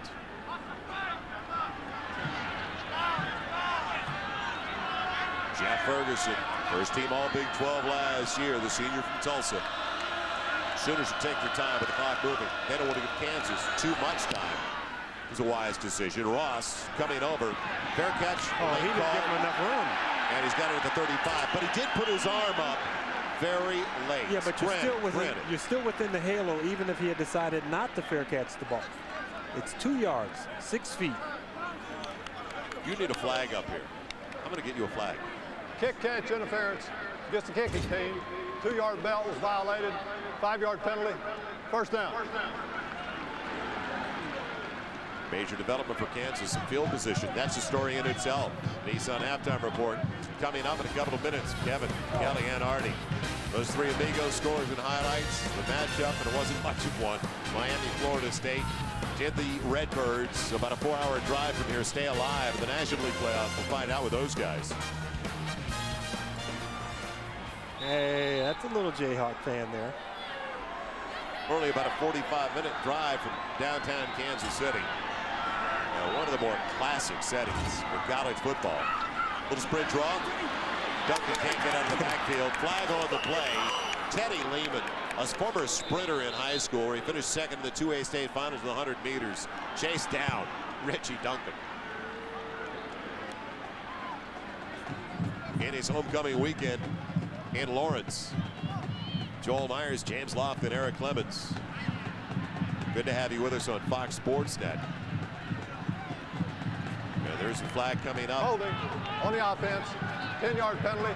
Repeat first down. Kansas killing themselves. You just joined us. 3 fumbles on 3 consecutive possessions, putting Oklahoma in Kansas territory. They started with it 4 straight times. What did the Beach Boys say about those Midwest farmer daughters?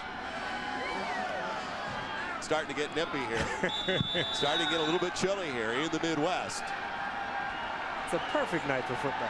You just got that thin blood coming out of California. From the 21. Kinsey on the run. That was a nice peg. I like that. On the move, I like he that. hit Gasaway with some serious gas. Yeah, and when we talked to Rip Shear, the offensive coordinator, he said one of the things we want to do with this guy is move the pocket a little bit. So you change the launch point, where the ball is coming from. When you move that pocket, defensive backs have a tendency just to drift back a little bit. And like we said, you know, point guard, football player. Tell you what, he looks like he can throw a pretty good fastball, too. It's an important possession for Kansas. 2nd and 8. Can they chew up the clock? Make sure Oklahoma doesn't touch the ball over the next 2:11, and maybe even get some points out of it. The option, Kinsey with a beautiful fake. First down, Kansas. Boy, did he use that pitch as a fake nicely. Yeah, he really did, and they knew this triple option was coming. They saw it earlier. They had the fumble on it early in the ballgame, but on this play, just a little bit of a hand fake. You get 7 guys up in the middle of the box. Once he gets there, you get 3 guys closing out. 2 guys go to the pitch man. That's an error. That's an error. That's E7. I would scoring for baseball. I would do a shell game with that guy. Thrown way behind Roger Ross. That it looked was like Kinsey a rushed it. backwards pass. They're going to mark that backwards. That looked like a forward pass. Yeah, but they marked it backwards. That was a forward pass. Let's go to the officials booth with the replay official working upstairs. Well, if they had it, then they'd call this a forward pass. That's a bad break for the Jayhawks. I don't know if the official was really in position to see that, but a very bad break for the Jayhawks. He threw it forward, though, didn't he, James? Yes, he did. He's here. That ball goes a yard forward. That's bad call. And you know what? It happens. Cost him 7 yards. You just go and you make the next play. They have been hurting themselves. Been on a treadmill running uphill. Movement up front. Dead ball foul. Kyle Grady moving. This team needs to get to the locker room down by only 14.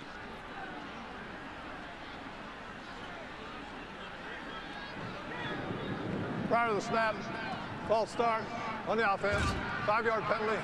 Still second down. Oklahoma still has 2 timeouts remaining. They make it 1 left for the Sooners. Now, see, things are going well, and Mike Stoops is, he's fired up. He likes to get in his players' faces. That's a vocal group. Venables and Stoops, the co-defensive coordinators on the sideline. We can hear him upstairs. Kinsey out of the gun. And his own men have to watch out. He does. And loses the football. Loose one. Somebody in the blue got on. Yes, it looked like one of the linemen coming downfield didn't come up with it. The right tackle, Justin Hartwig, the senior from Des Moines. And you know what? That's hustle. Because Justin Hartwig, a big, strong guy, he could have said, okay, Kinsey, you run the ball and I'll get ready for the next play. But you follow, you see, this is enthusiasm. This is homecoming weekend. Brandon Everett strips the ball out. And here's Hartwig, number 75, coming in. He said, we did this drill during the summer where I recovered fumbles. Well, it's the 4th fumble of the game by Kansas, the first that they covered. And that's a huge play for Kansas. Otherwise, Oklahoma, with a timeout on the board, gets it back with a little more than a minute to play. Now, 3rd and 10. Kinsey calling a check at the line. Buying some time. And going for the bundle. And the receiver pulled down. What a break. Mills had Woolfolk coming up his back. Well, Mills is the big speed guy there. Woolfolk is with him step for step. This ball is thrown off balance, about 50 yards in the air. There's not much effort behind it. Just what the doctor ordered for the Jayhawks. Yeah, we'll see the tail end of the play. You say Woolfolk stumbling, but he had already bumped into Mills at that point, and good call by the side judge. Against the defense. 15-yard penalty from the previous spot. Automatic first down. You got 49 seconds of your Kansas, 3 timeouts, so time really isn't a problem, but you need a big chunk of yardage here. You'd love to get in field goal range for Johnny Beck, but also I think on first down here, you take your shot at the end zone because the defense is thinking we want to keep them out of field goal range. A little pump and go on the outside. I like Mills' speed. I don't like him against Woolfolk. Woolfolk runs too well. Woolfolk, the two-way player, the first since '79 at Oklahoma. 69, Steve Zabel, a two-way player. 79, Bud Hebert, he was the most recent. And now Woolfolk at wide receiver and cornerback. Kinsey out of the gun from the 38. What maneuverability. Flag on the play, though. Kinsey goes down with a first down inside the 22. And boy, that flag came late. And it came from 30 yards away. You got to be looking for it. When your quarterback scrambles, your offensive linemen are locked out. They're pass blocking their guys. Their hands are inside the framework. And when that quarterback moves and runs, then they get extended, and the officials see the holding calls. How many penalties have they had? They've had a ton of penalties in this first half. On the offense, 10-yard penalty. Repeat first down. On Kansas, that is their 5th. We'll see if it's the 6th. They've got it right now 5 for 36. But that is a severe blow. Otherwise, it'd be just barely outside of the 20. With another first down, And another great job by Kinsey. This guy definitely needs a break. You know who also needs a break? The defensive linemen. They're getting tired of chasing this guy. And it's not a deep group. It's a very good group for Oklahoma. They don't have a ton of depth. Kinsey again on his own. You can see he called his own number all the way as Kerry Klein, the sophomore from Tulsa, got him around the collar. It'll be a second down after the timeout, the first used by Kansas. Kinsey's not getting up very well. This timeout give Dwyer a chance to warm up on the sideline. Zach Dwyer, who has been a starter in the past, but doesn't give them the mobility that Kinsey does. Dyer has played. We might see him now. The sophomore from Olathe, Kansas, goes at 6'3", 205. Got to get those legs warmed up because they're going to come after him. And it looks like he's on his way into the contest, yes. And that's not indicative of what he's done on the ground at 2.6, because he really has changed the face of this game. And some of his yardage has been called back because of holding calls, but you can see that this guy is what they want for the future. Next week, it is a doubleheader on College Football Saturday presented by Kyocera. First, a Big 12 matchup. That'll be followed by Cal taking on Heisman hopeful Deshaun Foster, 7th-ranked UCLA. It'll all start at 7 o'clock Eastern, 4 Pacific, right here on Fox Sports Net. Deshaun Foster had a career day, 4 touchdowns, a ton of yardage on the ground in UCLA's big win over Washington. Yeah, but Eric Crouch had 3 touchdowns, Nebraska, big win over Baylor, so he's Heisman Trophy guy too. Well, there are a couple of guys that vaulted back into the Heisman race, like Foster. Woodrow Dantzler. He just pointed at his big toe. And if he sprained his big toe, I mean, that is a painful injury. See him looking at that big toe over there, right? That big toe joint, that is turf toe, right there. I've had that before. Not that and when I pull off my sock, everybody backs up though. So now Zach Dyer on the year at 30 of 53, 2 touchdown tosses. He's been picked off 3 times. And a flag out of the secondary. Usually where it's thrown, it's delay of game. Out of a timeout, a delay of game? Well, Prior to the snap, delay of game on the offense, still second down. I've seen teams run out there with 12 guys on the field after timeout. That's more understandable, though, than taking too much time. Everybody wants to go back out there. 31 seconds to play. Dyer, a good size guy. He started against Texas Tech. Played a little bit last year, and now on the move. Throwing it away. So it's going to be 3rd and 26 coming up, with 24 seconds to play. Just want to make sure you don't give it back to Oklahoma with any time to do anything. You know, Quint Bowen hadn't moved his hands yet, because he's thinking, I don't know if we have any plays for 3rd and 26.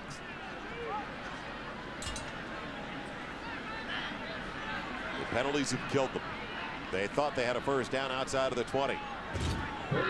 On this drive alone, Kansas has had 4 penalties, 30 yards in mark-offs. What a difference that has made. Dyer on the quarterback draw. No speed like Kinsey, though. And Heineke getting to him. Check that. Making the play. We talked about him earlier. Barry Holloman, the senior from Oklahoma City. And it doesn't look good for Jayhawk fans, does it? Well, they're just trying to get his shoe on so he can walk off, because what you can't do when you hurt that big toe is you just can't put any pressure on it. Clock expires. End of the first half. And all the momentum belonging to Oklahoma in the entire second quarter. Turnovers killed Kansas. Their defense was on the field most of the first half. And Kevin, and Artie coming up next with the Nissan Halftime Report. From Lawrence, Oklahoma, the number 3 team of the nation by 14.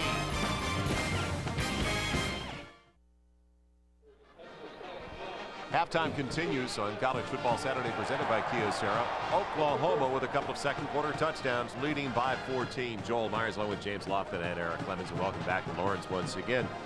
No offense whatsoever for the most part. First 4 series we saw Nate Hibble. Then the last 5 series, Jason White, the sophomore quarterback from Tuttle, Oklahoma, Ground game non-existent, 50 to 59, in fact, in the first half on the ground, coming from the quarterbacks for Oklahoma. Yeah, but Joel, the interesting thing, when we started this ball game, we said Nate Hibble's the guy, but they have a competent backup quarterback in Jason White, and he really has come through for them. If you want to win big games, you're going to win all season long, you need a guy who can come off the bench. He's done exactly that. When he first came into the ball game, it seemed like he had to warm up and get his feet going, and then he got his arm going. But the one thing they've been able to operate on a short field because they've taken advantage of 3 turnovers against Kansas and really turned those into their points. And White was a catalyst, let's face it, only 134 yards of total offense for Oklahoma over the first 30 minutes of play, and 88 of the 134 produced by White. He scrambled well as Tim Duncan gets ready to kick it away. And we are just about set for the start of the second half. Mills back deep and right over the head of the Jayhawks' Byron Gassaway. So Duncan pumped up, kicked well in the first half after some struggles against Texas. You think we were playing in Colorado the way he hit that last one. And Duncan, when you look at what he did directionally, going to the left side, well, he didn't go there, so he couldn't get any yards, but up the middle, 6 carries, 30 yards, and to the right side, well, they shut him down going in that direction. 2 carries, only 4 yards, and you're going to have to distribute yourself a little bit better so you can test both sides, but this is a tough Oklahoma unit. I mean, we saw it last week against Texas, rather. Our FedEx ground stats for Reggie Duncan.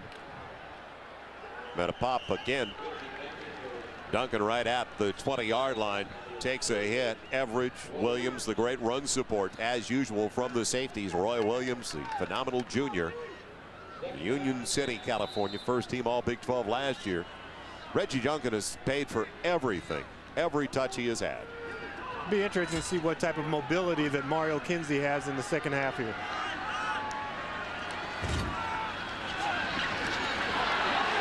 And that's tough. He lost his balance, tried to reverse his field, but Everidge has showed us that kind of speed all game long. First half numbers, and not much offensively from either side, James. Yeah, but the thing that jumps out at you, this number here and also this number at the bottom. 3 turnovers, only 1 out of 8 on third downs, and Oklahoma not a lot better. 3 out of 10 converting on third down. So poor offense? No, I think it's been very good defense on both sides of the ball. And Oklahoma in particular coming off a great defensive effort against Texas. Kinsey in trouble. Good night. Back at the 8-yard line. Heineke again. Poor decision rush there. in. I mean, you're outside the tackle box here. Throw that ball out of bounds. Don't take the sack. There wasn't a lot good that was going to happen once he pulled that ball back down. So now, with the wide receiver going back, Curtis Fagan. Yeah, Kalmus doesn't look good coming off the field there. No, he looked like he didn't want to put much pressure on that left foot, left ankle.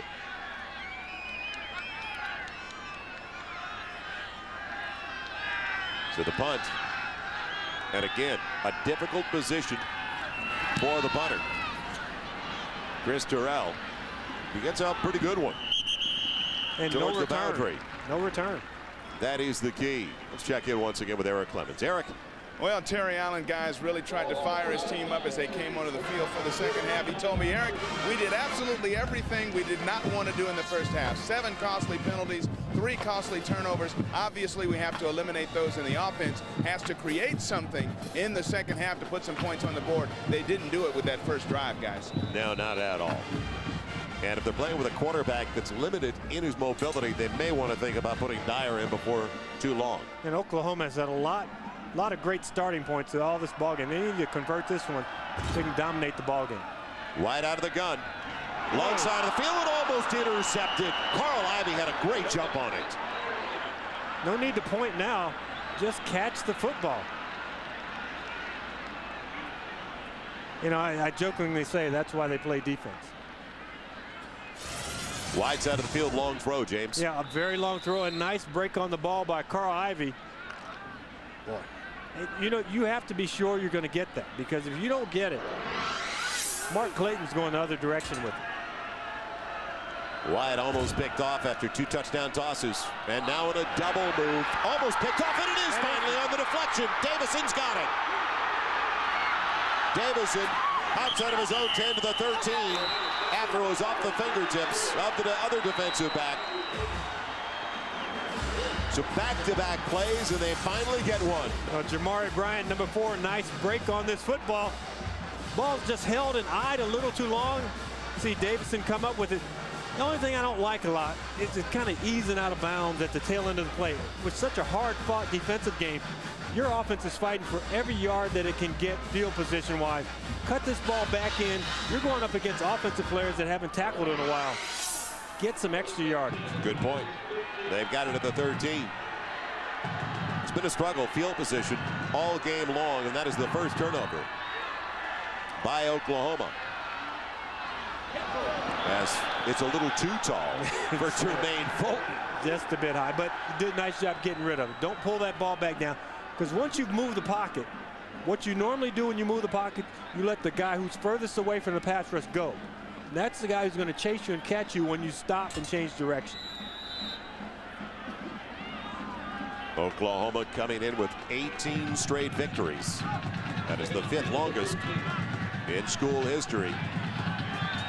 Paling in comparison, though, to the run by Bud Wilkinson in the 50s of 47 consecutive wins. Kinsey on the delay. Duncan can't get out of the backfield. Super penetration again. Yeah, number 11. Teddy Lehman did it. Number 11 in the hole. And if a guy's unblocked, he's going to stay in there and tackle you. In that situation, what happens is you're trying to block Tommy Harris with 2 guys, and you don't get the second blocker off on Teddy Lehman, the middle linebacker. You know, talking about the streak for Oklahoma to match 47 straight, like the Bud Wilkinson group, they'd have to win all the way through 2004, into the 2004 season, to give you an idea of what a monstrous run that was. Kinsey looking back and is in trouble and just throws it away. That could have been grounding, and it is. And now is it going to be a safety? Well, he's got number 87 over there in that area. Adrian Jones is big tight end. Now the officials should be able to see how big that guy is, and he's throwing in that direction. The pressure came from Corey Heineke. And are they going to put it away now? Yes. They waved it off. Good conference by the officials. Disregard the flag. There was a receiver in the area. But again, 3 and out with a punt. And this defense spent so much time on the field in the first half to begin with. There's the receiver right there. And he got bumped once that ball was in the air. Terrell to punt it away to Fagan. Try to keep it away from Fagan. Be a good idea for the Jayhawks. They're coming after him. Off the side of his foot. Kansas gets a break on the hop. Fagan will make sure that they don't get any more, though. Heads up play by Curtis Fagan. He got about 5 on it. And he could have popped it for even more. Weir knocked him out of bounds, but great field position again. That's been the story of the night for Oklahoma. Now can they take advantage of it? Up by 14. 14-point lead for the Sooners. Get it at their own 35 or make it KU's 35. And 1st and 10 is brought to you by the American Red Cross. Please help the American Red Cross assist the victims of the terrorist attack and their families. You can help by calling 1-800-HELP-NOW or by visiting redcross.org.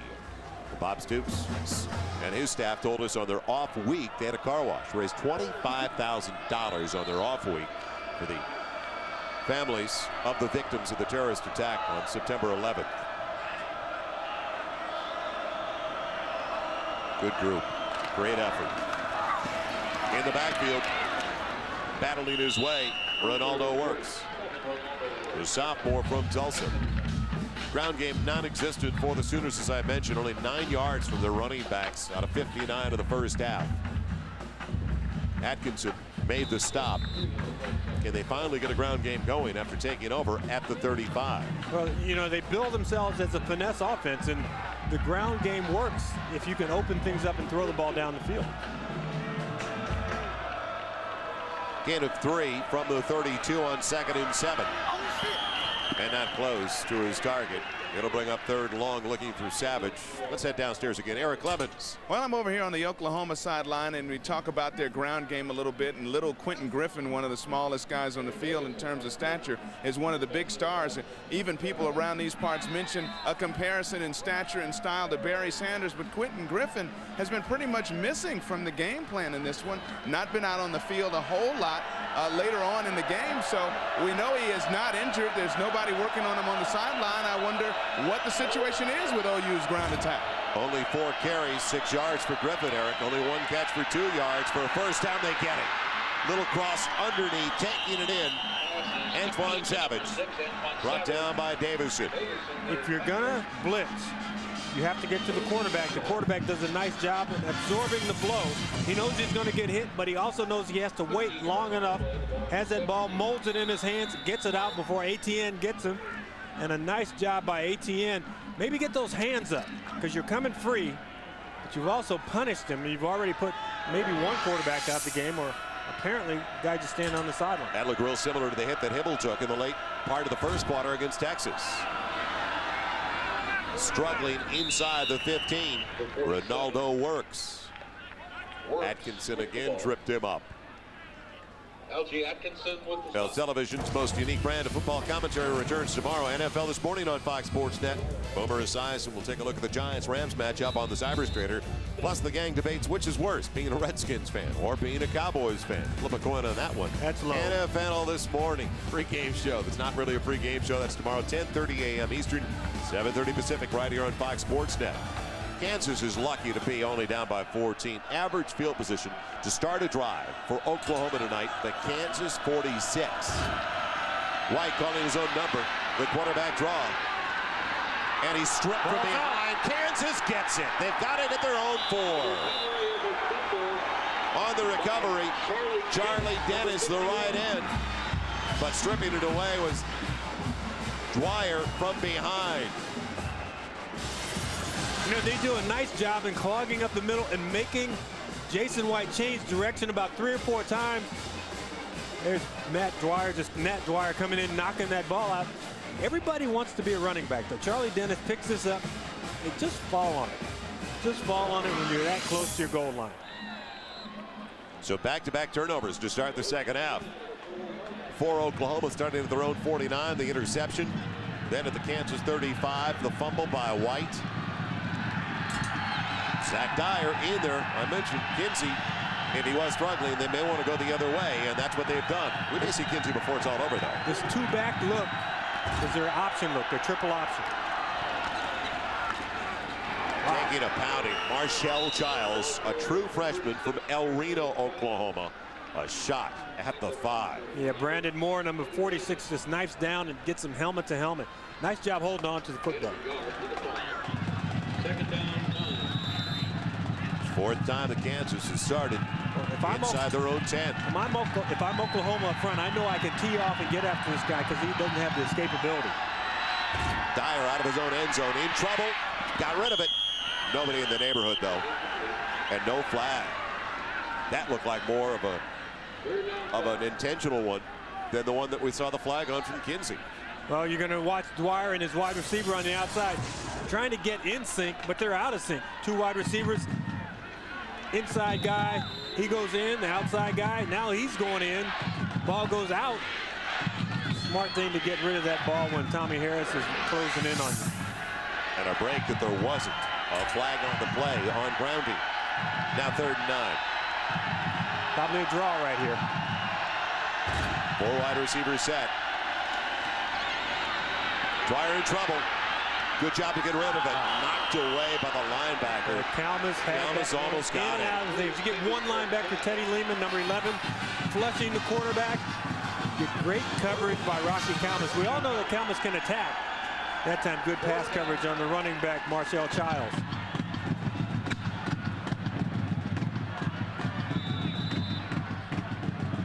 Well, all 3 possessions for Kansas in the second half. 3 and out with a punt. So Fagan should get good field position once again on the Terrell punt.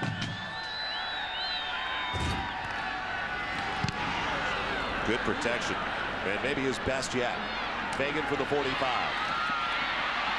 Good punt, great coverage.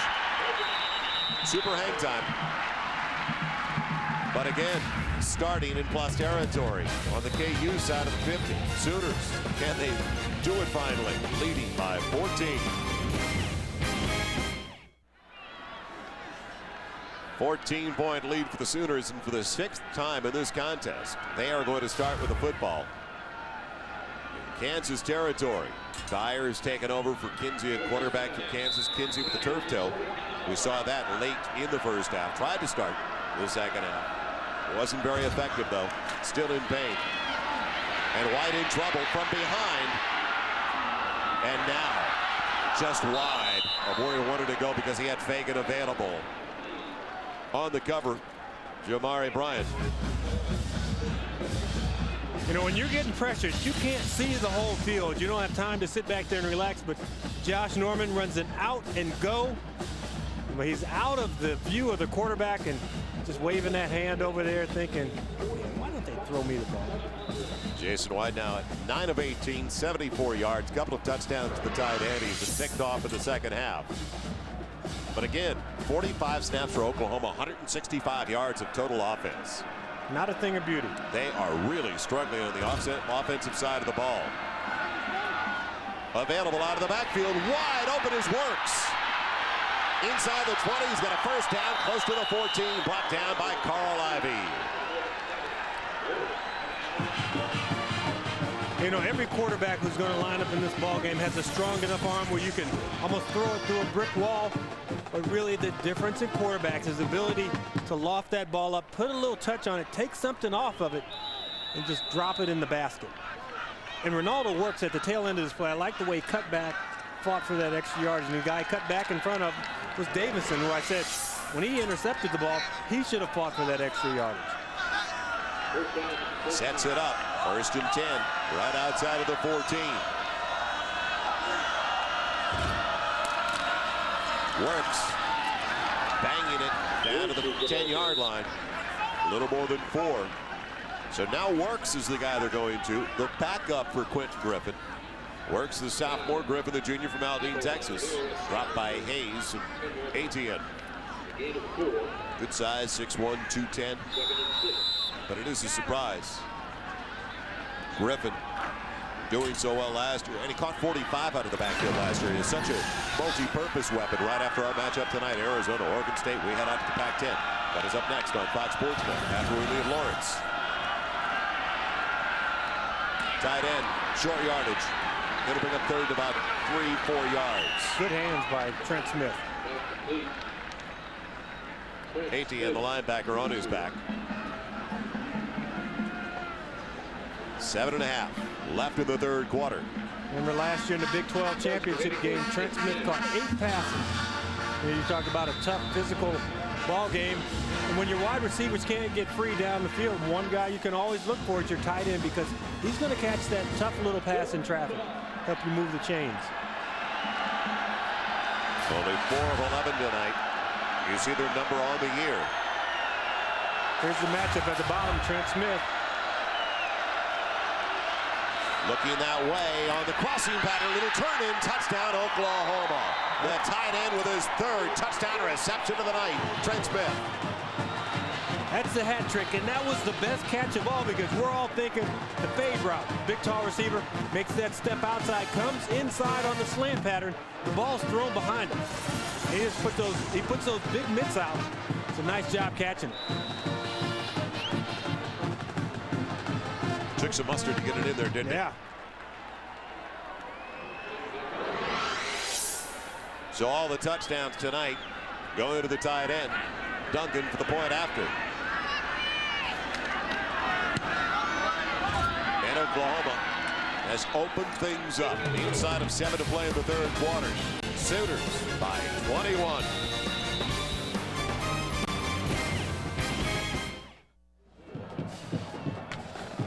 Sometimes it's a non-verbal communication that works best, and just a little hand signal. I thought the fade route was the route that was called, but you're looking out of the corner of your eye, getting that little hand signal right there. We're going slant instead of fade. Watch the tail end of this. We talked about those big mitts reaching backwards to get that ball. Nice non-verbal communication. Bet they exchanged some high fives on the sideline. Nice. Nice kick. Once you get the leg warmed up, you can boom him out of the end zone. Duncan downwind taking advantage of the situation. The breeze has picked up, and Kansas will have it at their own 20. College Football Saturday on Fox Sports Net, brought to you by Dr. Pepper. Dr. Pepper makes the world taste better. By FedEx, shipping at FedEx.com. It's fast, it's easy, it just got cheaper. And for the best damn sports show, period. Weeknight, 7:30, 11:30, only on Fox Sports Net. Kansas was one man short of the 11 required to run a good offensive play. To the tune Climb Every Mountain playing in the background. Zach Dyer is in at quarterback for the Jayhawks. And it's batted down. Heineke's been everywhere tonight. Boy, did he read it. He was trying to dump it off to Childs, circling out of the backfield. Yeah, I talked about a defense full of superstars, and you know, they said our defensive linemen do a nice job in feeling the pressure of a play. You can see Hartwig here pass blocking. He's waiting to punch, This guy never gets close enough. He's not going to get around Hartwig or through him, but he's looking at the quarterback. Get my hands up, knock this thing down. 2nd and 10 from the 20. Dyer in trouble. Good idea, throw it over the head of your wideout on that side, Gasaway. Kalmus all over the quarterback. And another flag down. They tried a pump and go, and you know, when you're down by 21, the pump and go doesn't work real well. Illegal block, or either that or somebody's got a waist problem. Let's see, they decline it. Going to bring up 3rd and 10. They set him up and then they chopped him down. The only thing this defense hasn't done tonight is score points. Sooners defensive unit has scored 7 of their last 8 regular season games. But they have set their offense up without in position to score the points. Shot block against the offense. Half the distance to go. Still 2nd down. Well, 5 different defensive players have scored touchdowns this year, and that was the chief concern for the KU offense. Don't let Oklahoma score on defense. That was one of their keys, their objectives going in. Mike Stoops, Brent Venables, the co-defensive coordinators. And those guys, they must lose some weight during the course of a game, the way they work the sideline. That was a nice catch. Gasaway, good grab. Brought down by Roy Williams. Not much there. I think Roy Williams missed a tackle once. Probably when he put on his first Pop Warner uniform. Dad took him out in the yard and probably ran past him, and that was probably the last time he missed a tackle. Last week, knocked down 2 passes, recovered a blocked field goal, was in on 8 tackles. And when we asked Bob Stoops about Roy Williams, he goes, well, to give you an idea, he set up the biggest play of the game with a flying hit on Sims, turned into the interception for Lehman and the touchdown, and they'll let Gasaway get off the field. He said, don't forget Roy Williams after the kickoff then went downfield, and he made the stop on special teams. And then on the very next snap, he intercepted Chris Sims. So 3 straight snaps, Roy Williams was all by himself in another world with the way he plays. He could be the Big 12's defensive player of the year before it's all over. Dyer buying some time. No. Flag down in the play as he tried to get it into Ross. Got holding again. When your quarterback scrambles and you think he's going to be in the pocket, it's a pocket play called. So your guys lock up, and when they leave the pocket, the quarterback leaves the pocket, you're still holding on in the frame. Arms get extended. Holding on the offense. Penalty is declined. 4th down. So Oklahoma ready to get it back. This defensive unit continues to shine for the Sooners. It gives the offense time to work with a new quarterback. Let's face it, Jason White took over last week, the last 3 quarters. He took over the 2nd quarter tonight, working into the 3rd quarter. Fagan waits for the punt. Got the return on. Oh, Wobbler. And Fagan, smart play. He thought about it. And Jonathan Hayes, the special team coach, is going, get away from it. And he was close enough. Fagans was thinking, I want this. I want to go with this. But he saw big Jonathan Hayes there going, if I muff this guy's a lot bigger than I am. Next week, James, we are going to be back in Lincoln watching Eric Crouch with the rest of the country. College Football Saturday presented by Kia Sarah on Fox Sports Net. That'll start at 7 o'clock Eastern. Then right after our matchup, UCLA very impressive today. Deshaun Foster scoring 4 touchdowns. Bruins at 35 on the board, winning their game and holding tough Washington team to only 13. So a good Pac-10 matchup. Running the option. Works on the short side of the field. Takes a shot but gets about 7-8 yards. Now, who do you think it was who popped him? Bryant, along with Rogers. Yeah, Marcus Rogers. His motor's still running. He's a striker. You know, when people watch film, you know that when you get around him, there's some guys who tackle.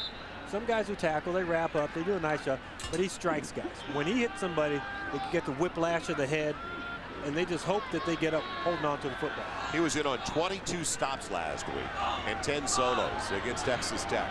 And he picked off a pass to seal the win. Works. Dropped, no gain. In fact, maybe lost a half a yard. Nate Dwyer, the senior from Stillwater, Minnesota, second team all Big 12 performer last year. Yeah, Ronaldo Works got bent back in a not a pretty position right there. You can see him limping around a little bit. He's looking to the sideline going, you know, there's somebody who needs to come in for me right now. Right now. 3rd and 3. This may set an Oklahoma record. Won't know until the end of the night for average starting position for a drive. Right now it's in Kansas territory, right around their 45-yard line. This one started at the 49. White. Where else? Trent Smith, tight end, and he gets a first down. Though. I mean, they give you a little bootleg. Nobody really bites on that. You get a little pressure on the quarterback, good coverage down the field. That's a good football play on both sides. You know what I like to see too? Trent Smith helping up Algie Atkinson, the man who laid the lumber on him. Love to see that. Too often they're showboating instead of the sportsmanship we just saw there. Atkinson, a senior. Smith, a junior. Good play all the way around. And let's face it, White knew where he had to go. He only needs 3-4 yards. First down inside the 38. Works to the 34. Charlie Dennis wrapping up the running back. You know, we've kind of been moaning about the fact that Oklahoma's offense hasn't looked great tonight. I think what we have to do is take our hat off to Tom Hayes on his side. He's done a great job in preparing this unit. He said, you know, we can't worry about Oklahoma. All we can do is we can come in here, play hard, tackle well, hustle, get to the football. We can't worry about what they're going to do in the ballgame. 2nd and 7. Ball at the 34. Tom Hayes in his first year here after a number of years in the NFL with the Washington Redskins and UCLA, and an interception. Davison's got his second. Now this should give the offense a chance to operate without worrying about getting tackled for safety in the end zone. I mean, it's been a while since they've been out past the 30-yard line. A while? That was hours ago. I'm serious. Once again, it's the result of pressure, guys sticking to their coverages, because when the quarterback scrambles, sometimes you lose containment. You lose where the guys are in your zone. But that time, a nice job by Dennis getting up, Davison getting up and intercepting that pass. His offense has a chance now. Best field position change over the last 9 for KU to start a drive, their own 21. And Super Mario back in. Kinsey is it a quarterback. What a shot. Yeah, but he's still running. He was spinning off it. Spinning away for an extra 2-3 yards. Tough running. Almost 7 on the carry. And Childs is down. Childs has a narrow cervical column. And he got 2 conflicting reports before he started school. One said don't play. The other one said go ahead and play. And that was a big hit there. Teddy Lehman came in. That's helmet to helmet. And he kept running, but he's in pain on the sideline. It's 2nd. Make it 4. 3.5 to play in the 3rd. Dyer gets the wideout for the first time. Derek Mills, a sophomore from Carter High School in Dallas. He's right at the marker, and he may have it across the 41. Got a good spot. He should have it. And that'll be their first down of the second half.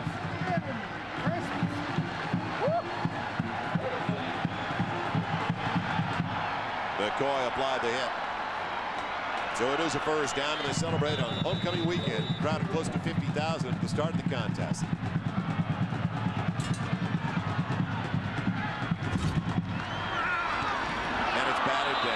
Boy, they played that really well. They saw it all the way. Jimmy Wilkerson. And let's head downstairs. Eric Clemens. Time now for the Subway game summary, guys. Trent Smith of Oklahoma, the big tight end, has been a big target all night. 7 receptions, 3 of them for touchdowns and a couple acrobatic catches. Jason White on in relief. Do we have a quarterback controversy here at Oklahoma? We'll find out, I guess, a little bit later. 3 turnovers on each side, but KU's much more costly, especially in the first half when they were moving the football. Guys? Well, Eric, I don't think we have a quarterback controversy as there's Nate Hibble, because Bob Stoops so emphatic in the way he runs his program. His decision, there's no controversy. Giles is going to be heading back to the locker room, I believe. No, they're going to sit him on the bench first. Kinsey, wide, and Wabuzzi. Remember Corey Heineke right in his face. They're checking his neck back there. During the summer, he went out and finally went out to Los Angeles on August 21st, and he has cervical stenosis. They looked at him and they said, you know, you have a mildly increased risk of paralysis. His mom was worried about him. They kind of assured him that, you know, it would take a traumatic blow, you know, that if he got it, you know, it would happen anyways. But he feels okay about it. 2nd and 10 for Kinsey. And slowed down initially by Holliman. Barry Holliman got him first, slowed him down. Lehman cleaned up, and they continue to look at Giles. You know, when we talk about the Kansas defense, it's been tough for them because of the field position situation. Let's not forget about Oklahoma. 53 snaps for Kansas tonight. Only 117 yards of offense, so barely over 2 per snap. You take your hat off to these guys. They hustle, and there have been some openings, and they just close up so quickly against Oklahoma's defense. Fagan waits for the punt.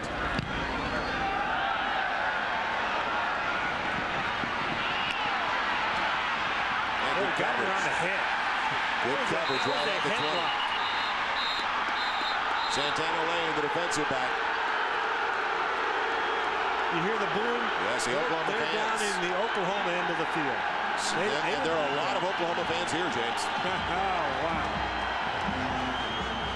So Oklahoma finally deep in their own territory, and that is a shocking development in this matchup. College football Saturday on Fox Sports Net. Brought to you by Dr. Pepper. Dr. Pepper makes the world taste better. By FedEx. Shipping at FedEx.com. It's fast, it's easy, it just got cheaper. And by the best damn sports show period. Weeknight, 7:30, 11:30, only on Fox Sports Net. Campanile Tower, the heart of the University of Kansas campus. Jason White is in there with Ronaldo works in the backfield as the single. Still no Quentin Griffin. And they give it to the end around. Wide receivers spun around and put down. Nice play on Josh Norman. Algie Atkinson has been there all night long, though. He really has. And, you know, you say, how does a guy sniff a play out like that? Because the lineman who's over him is trying to reach to his outside. When he does that, it signals screen regardless of what, the signal sweep regardless of what formation they had lined up in. You can see the huffing and puffing, even though he's just back out there on this first snap, because they have been out there so frequently.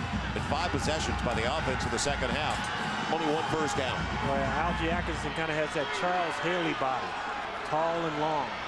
Which works well on Sundays, too. Loss of about 3. And another loss. Back inside the 10. Works. Drop by. He's in his neighborhood, I guess, anytime. He is having a fantastic game. You know, the scoreboard may show 24-3, and a lot of guys will take plays off and not play as hard. Here's a guy who doesn't look at the scoreboard, just looks at what's in front of him, and he says, hey, you're going to come around trying to trick me. It's not going to work. I've been watching these plays for the last 3 weeks.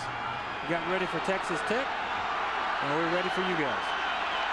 The senior from Roosevelt High School in Dallas. And now 3rd and almost 20. Big chance to get some field position. They're after White. Whoa. And he took a shot from the side.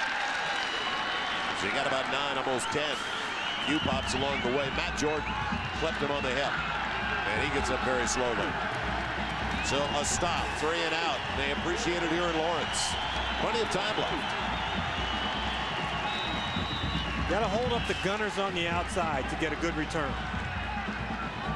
Been a long time since we see Jeff Ferguson in there, the punter for the Sooners. You normally peel out and double the side of the return that you want to go to. Roger Ross waiting back at the Kansas 40. And they almost get to it. Run into the kicker, but inadvertent contact. And Ross falls down. Kind of blocked into him. Tough break for the Jayhawks. Looked like they were finally going to get field position and maybe a return, but a good punt. Ross off balance, and he's down at the 32. Can't stand prosperity, can they? Yeah, that was a big kick by Ferguson. We'll come right back to Lawrence. That is the final snap of the third quarter. Brent Smith, favorite target all night of Jason White. Only score of the third quarter, his third touchdown of the evening. All right, welcome back here at Memorial Stadium in Lawrence, Kansas. He needs no introduction. Legendary former Oklahoma coach Barry Switzer. Barry, you've been watching this team for a while, up close and personal. His defense hasn't allowed a touchdown in a long time. You've had some defenses in your day. How do you compare them to some of the defenses that you coach? Well, our defenses didn't have to play the spread formation, and they haven't had to play the option either. But it's a different game today. We had great athletes. We would adjust it just like this bunch here adjusted. What do you think? They won the national title. I know you probably never thought you'd see the day where a passing-oriented team would win it all here at Oklahoma. Not at Oklahoma with our heritage, but they do a great job both ways. Great coaching job. What's been the key tonight? Kansas has not been able to sustain anything offensively, or they might be in this. Well, that's what you knew that's going to happen. Just you're not going to move the ball in this defense. No, they shut everyone down, and they've done it for 19 straight games, and they prove themselves every week after week after week. They don't put enough points up, and they don't put enough yardage up right now, and I think that hopefully the new quarterback maybe will do it. Final question for you. Do the computer game thing that everybody does. You know, you can take teams from different eras and play them against each other. Your best team against this team right now, which team comes out on top? Would shut them out. Barry Switzer, thank you very much. Barry Switzer with me down here on the sidelines. Guys, back up to you. All right, Eric, but he didn't say what year, what edition that team is that would have shut him out. Barry gets a lot of teams to choose from. I think that this team would have a tough time containing Billy Sims. I mean, I know I may be dating myself there, but that was a runner. And if he hadn't gotten injured with the Detroit Lions, you know, we're talking about Walter Payton's record and Emmitt Smith approaching it, I think that Billy Sims would have put that record out of reach. 22 touchdowns in 1979 for Billy Sims. Kinsey on third down. Man long with a flag on the play. Dumped at the 34, so 3 snaps and only 2 yards. Well, that's the story. It'll be declined. Oklahoma will get the ball back. Well, as we talk about the national champions, we go back to last season. Josh Heupel and the Sooners. Bob Stoops leading Oklahoma to the Big 12 championship. The Orange Bowl. It was MVP, and Heupel had a great time going to the Orange Bowl, but MVP Torrance Marshall set the defensive tone. Quentin Griffin added a fourth quarter TD, sealing the national title. Sooners finished 2000 as the nation's only unbeaten team, and the hits just keep on coming. Tonight, if they hang on, they're up 24-3. It'll be 19 consecutive victories. Fagan waits for the punt.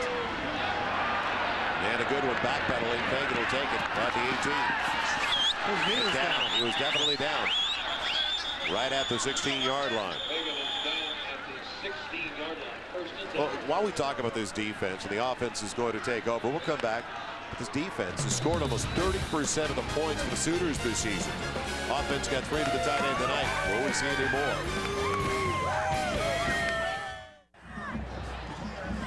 The defense put the offense in great position all night long. And welcome back to Lawrence, Kansas. Those kids are early enrollment with that KU on their chest. Well, no one is going to subdue those youngsters.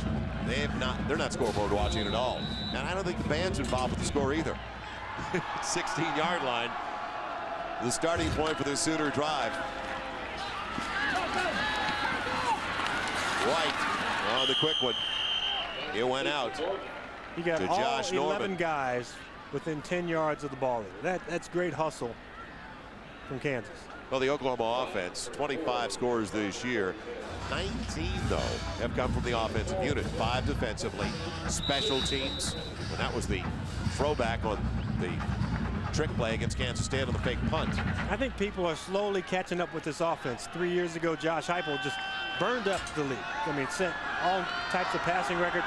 And now they see it twice a year. They see it out of Oklahoma and Texas Tech. Just about 4 on the first down game. Works pounding for the 24, short of the first down by about 2. Holloman in on the hit. Well, as you talk about that offense slowing down, and their wins over Kansas State and Texas, only 265 yards on average in those 2, and the offense only scored 31 points in the 2 games. Now, see, they're looking at pictures of the offense from a couple years ago, and they're all smiles about it. Those are from the press box. They're breaking down the footage as we speak. And Oklahoma calls timeout. 2.5 minutes into the 4th quarter. We needed it as well, didn't we? 21-point lead for the Sooners as we continue from Lawrence. College Football Saturday presented by Kyocera continues on Fox Sports Net. Joel Myers, James Lofton, Eric Clemens in Lawrence, Kansas. Homecoming spoiled by the Sooners so far. Terry Allen's never lost on homecoming, but as he said, I've got to be the only coach in the nation to schedule the defending national champions on homecoming weekend. That's the case for the Jayhawks going up against the Sooners. 3rd and 2 out of the timeout. Tight end Trent Smith has it for the first down. He's had some big catches besides the 3 touchdowns brought down by Charlie Dennis. Well, 2 guys lined up over him. Algie Edwards was going to bump him, and then you had Andrew Davison behind him, and they both went left. I mean, here he has a guy backing him up. There's his backup. They're both pointing. You take him. No, you take him. He's got 3 touchdowns. I don't want to try and cover him. After the game last week, they asked Trent Smith about the offense. He said, you know, last year our identity was Josh Heupel. Well, this season our identity is yet to be determined. Going through some growing pains, and especially on the offensive line. I want to get to that in just a moment. White on this low snap, made the most of it. Up to the 40-yard line, and it was a low snap, brought down by Algie Atkinson. But we talked about it, a true freshman starting at center. They shifted Wes Sims over to right tackle to bring Duncan over to left guard. That's Arizona, Oregon State coming up next on College Football Saturday on Fox Sports Net. So they're kind of regrouping right now mid-season in their offensive line.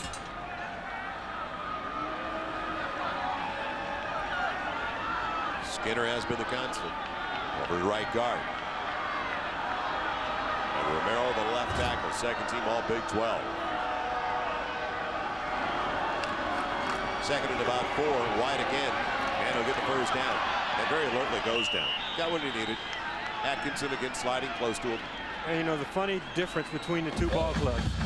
The quarterback for Kansas scrambles, runs for a few yards, you get offensive holding. And this team, when you're a finesse team, you know at some point you're going to have to release that defensive lineman once you lock up on him. Your quarterback is moving, you know it's a design run to the quarterback. You actually let go once that quarterback gets past. You don't continue to hold people. Nate Hibble could not produce points the first 4 possessions. In fact, fumbled away a snap on 4th and about a foot, and that was the last snap he would take of the night. Nice play fake by White, and gets a little pick from Trent Smith. There he goes. Brought down from behind, close to the 20-yard line. Smith took 2 out, didn't he? Yeah. Trent Smith is blocking Algie Edwards. The middle linebacker comes over. He's scraping, trying to get to the play. But when you run that quarterback draw, you fake to the back going in one way, and that back then blocks the linebacker on the opposite side. You just don't have enough people up here to account for it. And there's the running lane, and there's the pickoff right there. Got some pretty good wheels for a quarterback. He is now accounted for 226 yards.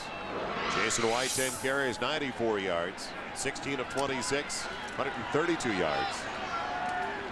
He's thrown for 3 scores, but picked off twice. Oklahoma right at their average over the last couple of weeks, a little bit more. And there's a reverse for Curtis Fagan. White trying to block for him. Not much blocking, though. He's out of bounds inside the 10. Little Matador, Etienne, in on the hit. Romero on that side as well, the left tackle. I mean, check this out. Get the quarterback out in front. He's thinking, you know, I'm a pretty good athlete. I'm going to get somebody. How many people does he run through here? Whoop.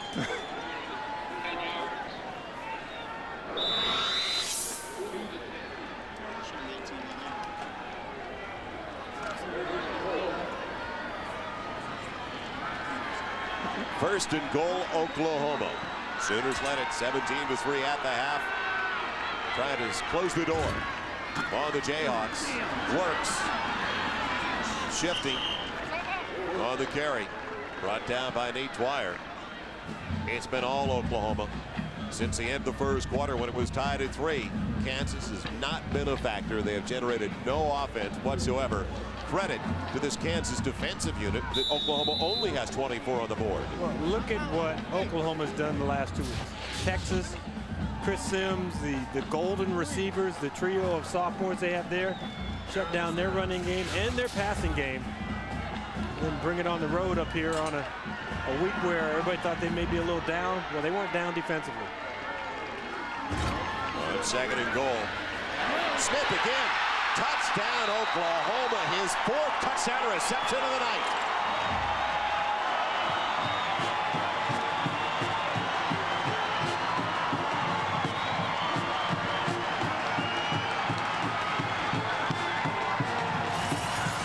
Trent Smith came into this ball game with 12 catches, averaging under 8 yards a catch, 1 touchdown. Not real pretty numbers, but boy, has he been a work of art today. Junior from Clinton, Oklahoma. He had a great one a couple of years ago in the Big 12 title game. Tim Duncan in for the point after. And I think the kickers gained some confidence too tonight. He's looked strong. Hit the field goal early. A 38-yarder. All Oklahoma by 28. Oklahoma held Texas, who averaged better than 40 a game coming in last week, to only 3. Done the same to Kansas. An amazing defensive effort. Offense has come on over the last 2.5 quarters on the scoring drive for the Sooners. That's their longest scoring drive of the night, 84 yards. Took 4.5 off the clock. That's an eternity tonight. With these possessions, so many in the contest. A short field for Oklahoma most of the night. Gassaway and Mills go back.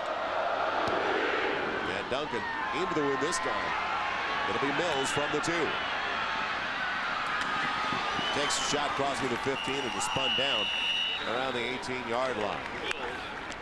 FedEx passing stats for Mario Kinsey, and it's been a tough night for the redshirt freshman from Waco. Suffered the toe injury in the first half. What direction he's gone in, James? And this group of guys are not taking him out for milkshakes after the ball game. I'm just being honest with you. Well, there's obviously very special communication between Jason White and Trent Smith. The other guys are going to, all of a sudden, this is political. You got to look for me in the end zone occasionally. They've had some good tight ends at Oklahoma. Keith Jackson, a couple of others in recent years. High formation, Childs and Wabuzzi. Wabuzzi torpedoed out of the play with a flag down on the play. Getting in there for Oklahoma. Klein. Disregard the flag. Good no idea. flag. Outstanding effort on that, disregarding that flag.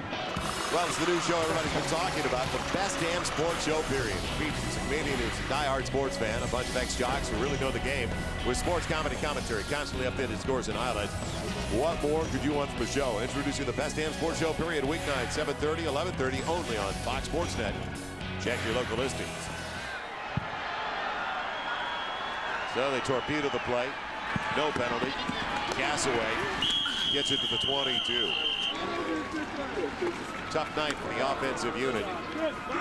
Yeah, a long night for Rip Shear up top. He's the offensive coordinator. He talks the play in, goes down to the sideline. Clint Bowen right there with the white sleeves. He then signals the play in to the quarterback, who then transfers it to the rest of the offensive unit. You got to be speedy when you do this, but remember, they don't huddle. They're at the line of scrimmage, and it's not a fast pace. Rip Shear brought this offense down. It's kind of Clemson's no-huddle offense, and Rip Shear had been the head coach at Memphis State for the last 5 years.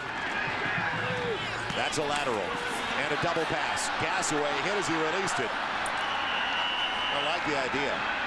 The execution failed. Yeah, but you know, when they ran that in practice, the defenders that they ran it against aren't nearly as fast as Oklahoma's unit.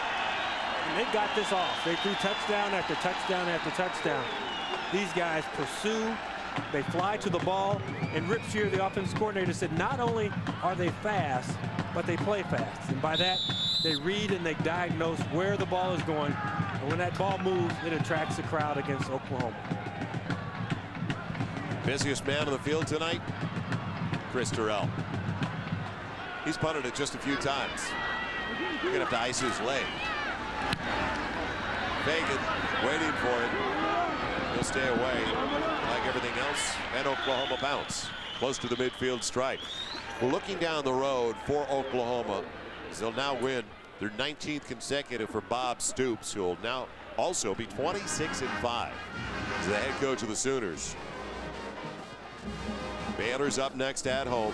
Man, the game everybody's been talking about and waiting for, October 27th at Nebraska, a traditional rivalry. They get past Nebraska, like their chances to run it out, don't you? Don't tell Texas A&M that. Well, it's at Oklahoma. I know. A&M lost a tough one at Colorado today. Colorado, Texas, a great one next week in Austin.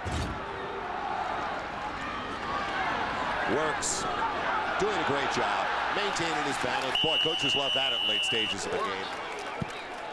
ATN knocked him out. Now, the two that are ahead of the Sooners in the polls, Florida and Miami, their schedule's fairly favorable as well, James. Yeah, but this ball game for Florida at South Carolina, that is a big ball game. Miami, really, when you look at their schedule, it really revolves around December 1st and how well they play against Virginia Tech.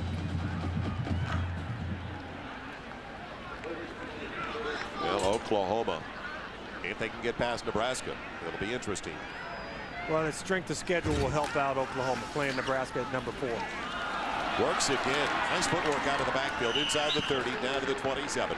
The sophomore from Tulsa has taken over. But for all this talk about scheduling, I mean, those guys at Lincoln, they're thinking national championship also. And we just saw them last week. We'll see them next week, 7 o'clock Eastern on Fox Sports Net in a matchup with Texas Tech. I was really impressed with the speed of their defensive unit. They get to the football. And I really believe offensively, they've been able to do some things with Eric Crouch this year. And they also have a big receiver in Wilson Thomas.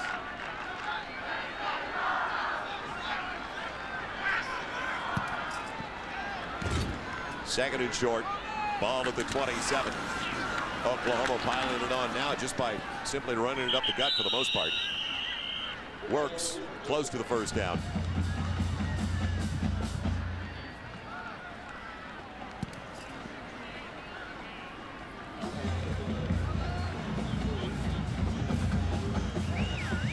Won't need a measurement to move the chains for the Sooners.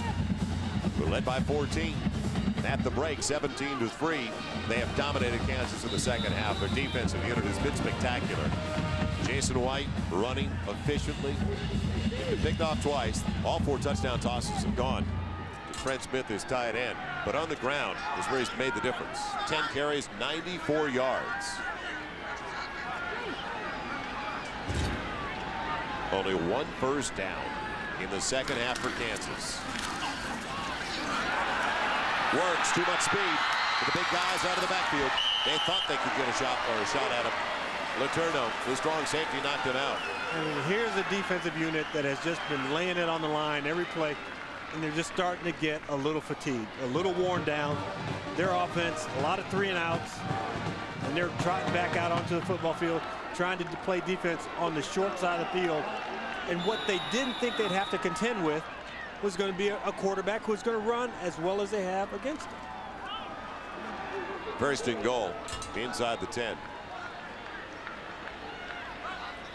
Oklahoma's at 221 yards of offense in the second half. Only 6 for Kansas. You talk about that defense being out there for the entire second half, but only 1 first down. Up the middle, Ronaldo Works. Touchdown, Oklahoma.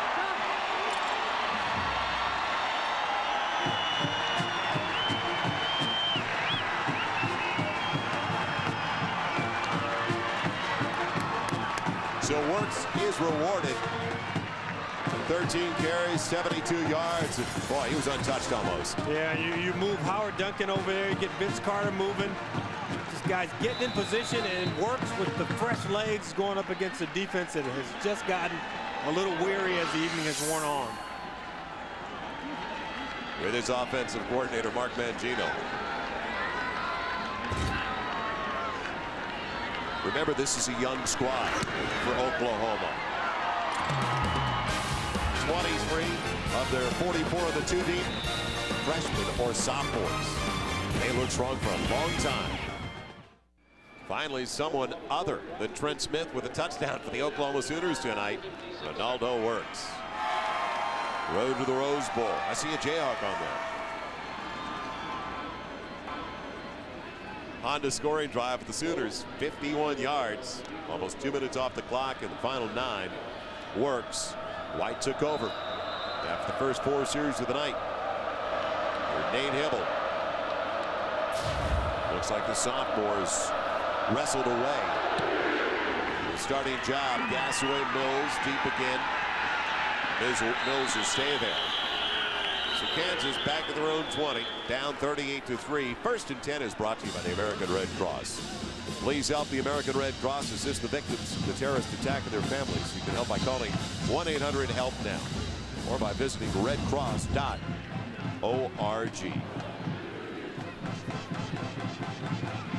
So the Jayhawk offense non-existent in the second half. They're only averaging 2.1 per snap. Oklahoma's had it twice as much time of possession-wise in the second half as well.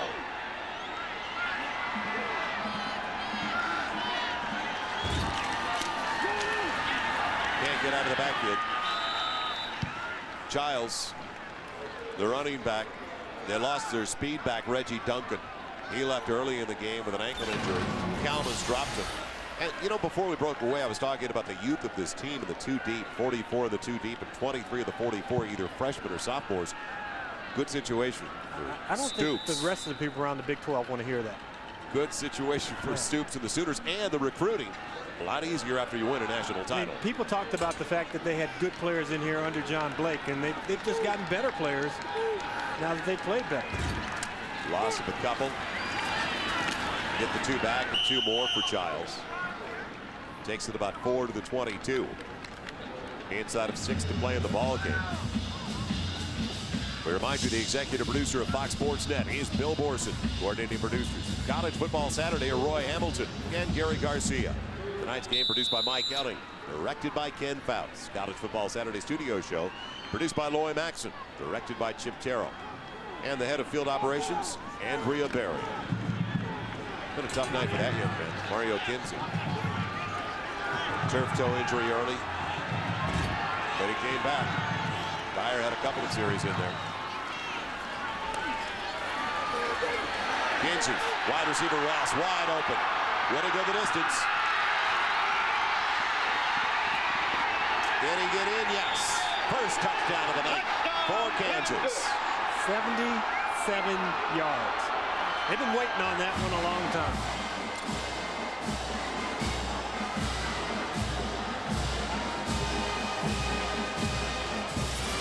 Go for 2?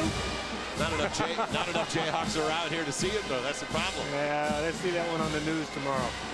But nice job. Remember, I talked to this young man. Are you the fastest guy on the roster? Well, you didn't have to be the fastest. Gets those little legs churning. And he, right on the pylon. Will they go? No. Oh, I'd go for a single 2. I wasn't serious about it. Scotty Peck in for the point after.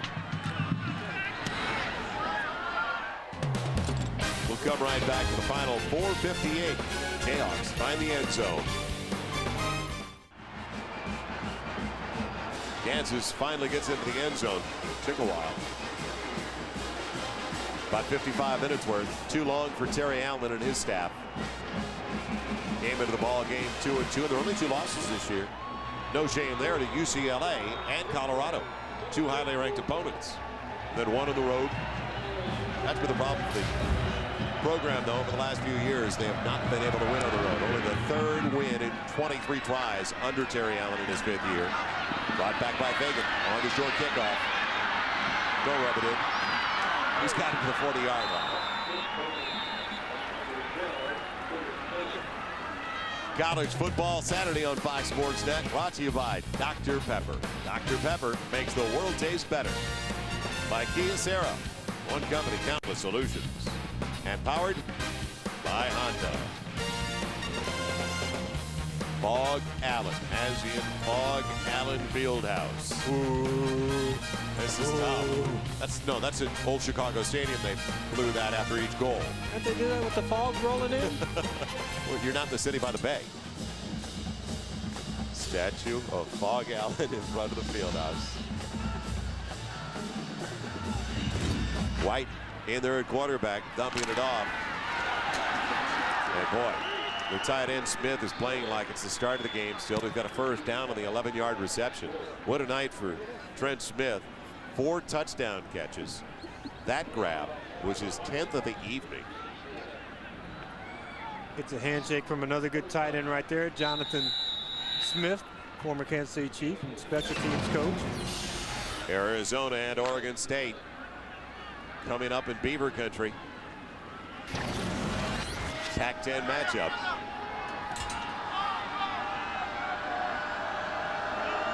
Been a tough year for both those squads. Trying to get back on track right after our matchup in Lawrence. Matt McCoy. Or check that. Jared Eustace, the reserve running back out of Wichita Falls, Texas. Taking it down to the 41, so some of the reserves getting the opportunity. Well, this young man came in with 12 catches on the year. He's got 10 tonight. 10's a season for some tight ends. But he did have 10 to the 12 over the last 3, so it has started to pick up in that direction. Eustace stays in the backfield. Second and a couple. Tough exchange, and White will hold it. He's got the 30. Eustace carried it out well and almost ran into White. All it is the old option. You stick it in the belly, you're reading. See if they collapse, if that linebacker from the weak side flows. Dane Hibble has been pacing the sideline, James, ever since the start of the second quarter. It's got to be pretty frustrating for the young man who transferred from Georgia. But you know the difference between NFL quarterbacks and college quarterbacks? Baseball caps.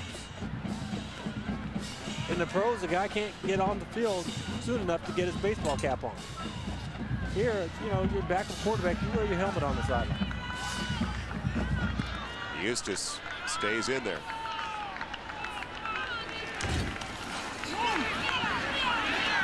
And put down very quickly by Brock Tettleton, sophomore from Peabody, Missouri, for a rare loss in the second half of the Sooners. No doubt who our Dr. Pepper player of the game is tonight. Career night for Trent Smith. 4 grabs, 4 touchdown catches, 10 in total. You hear him say, man, let me sit on the bench here. Roy Williams wasn't giving up his spot. He said, this is where I like to sit on the bench. And Roy Williams talking about California. Native. Second and 13. After the loss, running the option with Eustace. Flag on the play. I think we had a little holding by the wide receiver on the outside.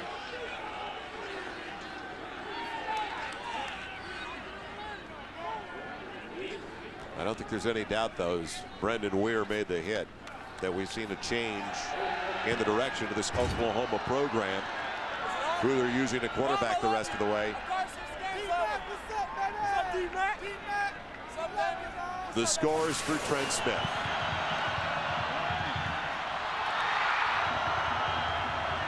Two.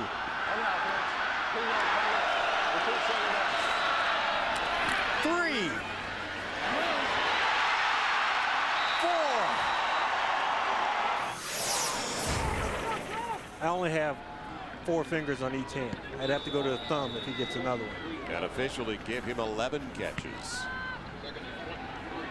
So Jason White with 18 completions. 11 went to Smith. That's a new Oklahoma record for tight ends. Gordon Brown held the previous record. He caught 10 back in 1965.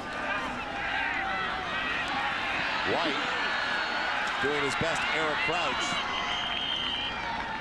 It's tough to find a quarterback, though, who runs as well as Eric Crouch. Oh, yes. I mean, Eric Crouch is in a different category altogether.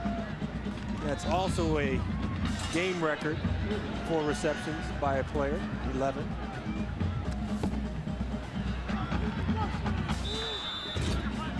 Homecoming for Kansas. You couldn't tell, though. Most of the Jayhawks departed. The Sooner fans, they made the trip. They're sticking around for the final 90 seconds. Third and about 11.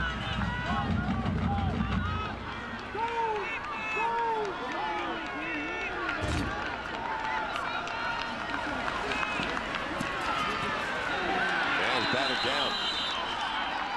Good read up front. Tettleton, who made the stop at the penetration earlier in the series, got his hand up. Let Duncan kick one from about 48 yards here. Talked about a guy who had been slumping coming into the ball game. This could really elevate his confidence. He's already got one tonight, a 38-yarder. This is going to be a 48-yard attempt. Call it 47. It's right inside the 38-yard line. Final minute of play. Plenty of leg. Did he hook it? Yes. Don't say the words wide right, though. He hooked it just barely.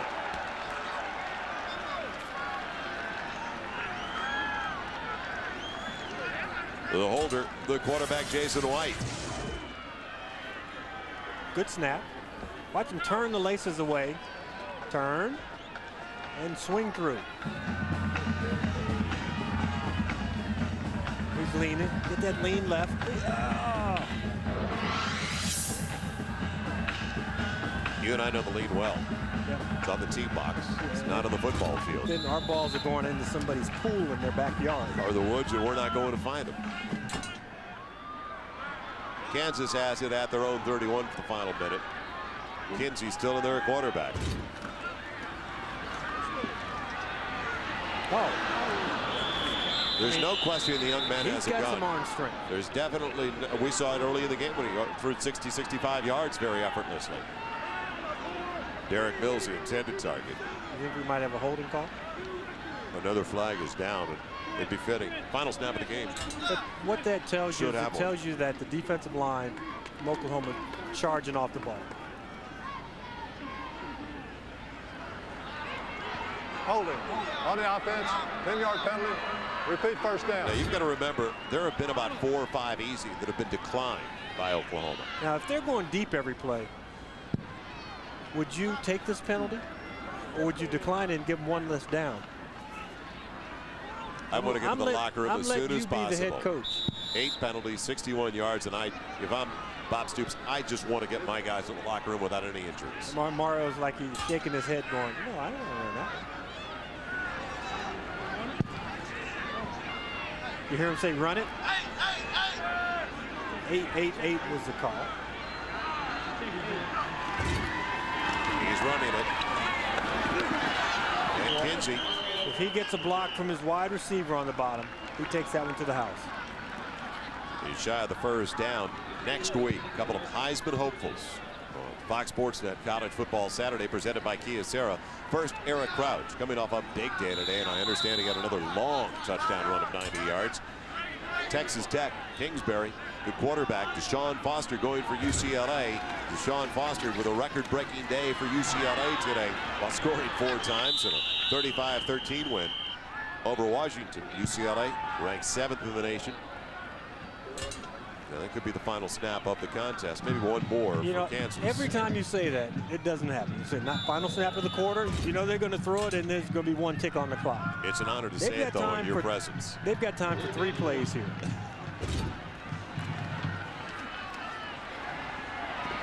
Well, not if he caught it. It's 4th down now. And you see Kalma still out there. So many of the first teamers on the defensive side out there for the Oklahoma Sooners. They played like Nebraska. First teamers on special teams. They don't take them off the field. Very businesslike throughout the course of the contest. I just saw Clint Bowen kind of give like a big swing. Go for the home run ball here. They need a few home run balls. And that's what we're going to see. Oh my, I've never, that's further than the ball that guy throws on that commercial. Well, that'll pad the stats. Matt McCoy with the interception on the final play. And we've seen Mario Kinsey display the arm strength all night long, and that was just an exclamation point that he can't throw it a long way. All Oklahoma, the defense again. You guys do a good job, Jay. I mean, you guys do a great job. You make us work, everyone work. Defense stood out. And that's what Bob Stoops is talking about right now. Bob Stoops saying, he said, you guys made us work. And they really did. They made them work offensively for every point they got. They had the short field. Thought Kansas played great intensity. This is a good team. Good team. They found a new quarterback maybe. Well, next week, Texas Tech, Nebraska, Cal, UCLA. Check your local listings, games, times in your area. Coming up next, more college football, Arizona, Oregon State. For James Loft and Eric Clemens, I'm Joel Myers. Thanks for being with us. College Football Saturday has been a presentation of Fox Sports Net. So long, everybody, from Lawrence, Kansas. Oklahoma, after a couple of bruising games, taking on Kansas. This is homecoming at Kansas. If Terry Allen's a conspiracy theorist, he's got to be thinking the administration's not there to help. Nate Hibble under pressure. Short hops one, and Hibble again. Short hopping, and Bob Stoops said no quarterback controversy, but Hibble having trouble. Almost a snap here, and now you're going to see Hibble on the sidelines. Bring in Jason White. Remember, he was banged up from the last couple of weeks. He was indeed. He was 5 of 11 for 15 yards. So they bring Jason White in. He gave them a lift against Texas, and he gives them a lift again, Mark. Finds Trent Smith for the touchdown over the shoulders. What a great catch. And White's going to hit. He's going to hit Smith again. Hooks up for another touchdown pass. Rod, would you keep throwing to the tight end? It's a good idea. It's worked so far. Trent Smith again. Why not? Got his 3rd touchdown of the day. Oklahoma in control at 24-3. And do I hear 4? Yes, I do. The big tight end. Oh, it's like Keith Jackson has come back for Oklahoma. 38-10. The Sooners roll. Trent Smith, school record, 4 touchdowns. White, 18-29, $151 in those 4 touches. Texas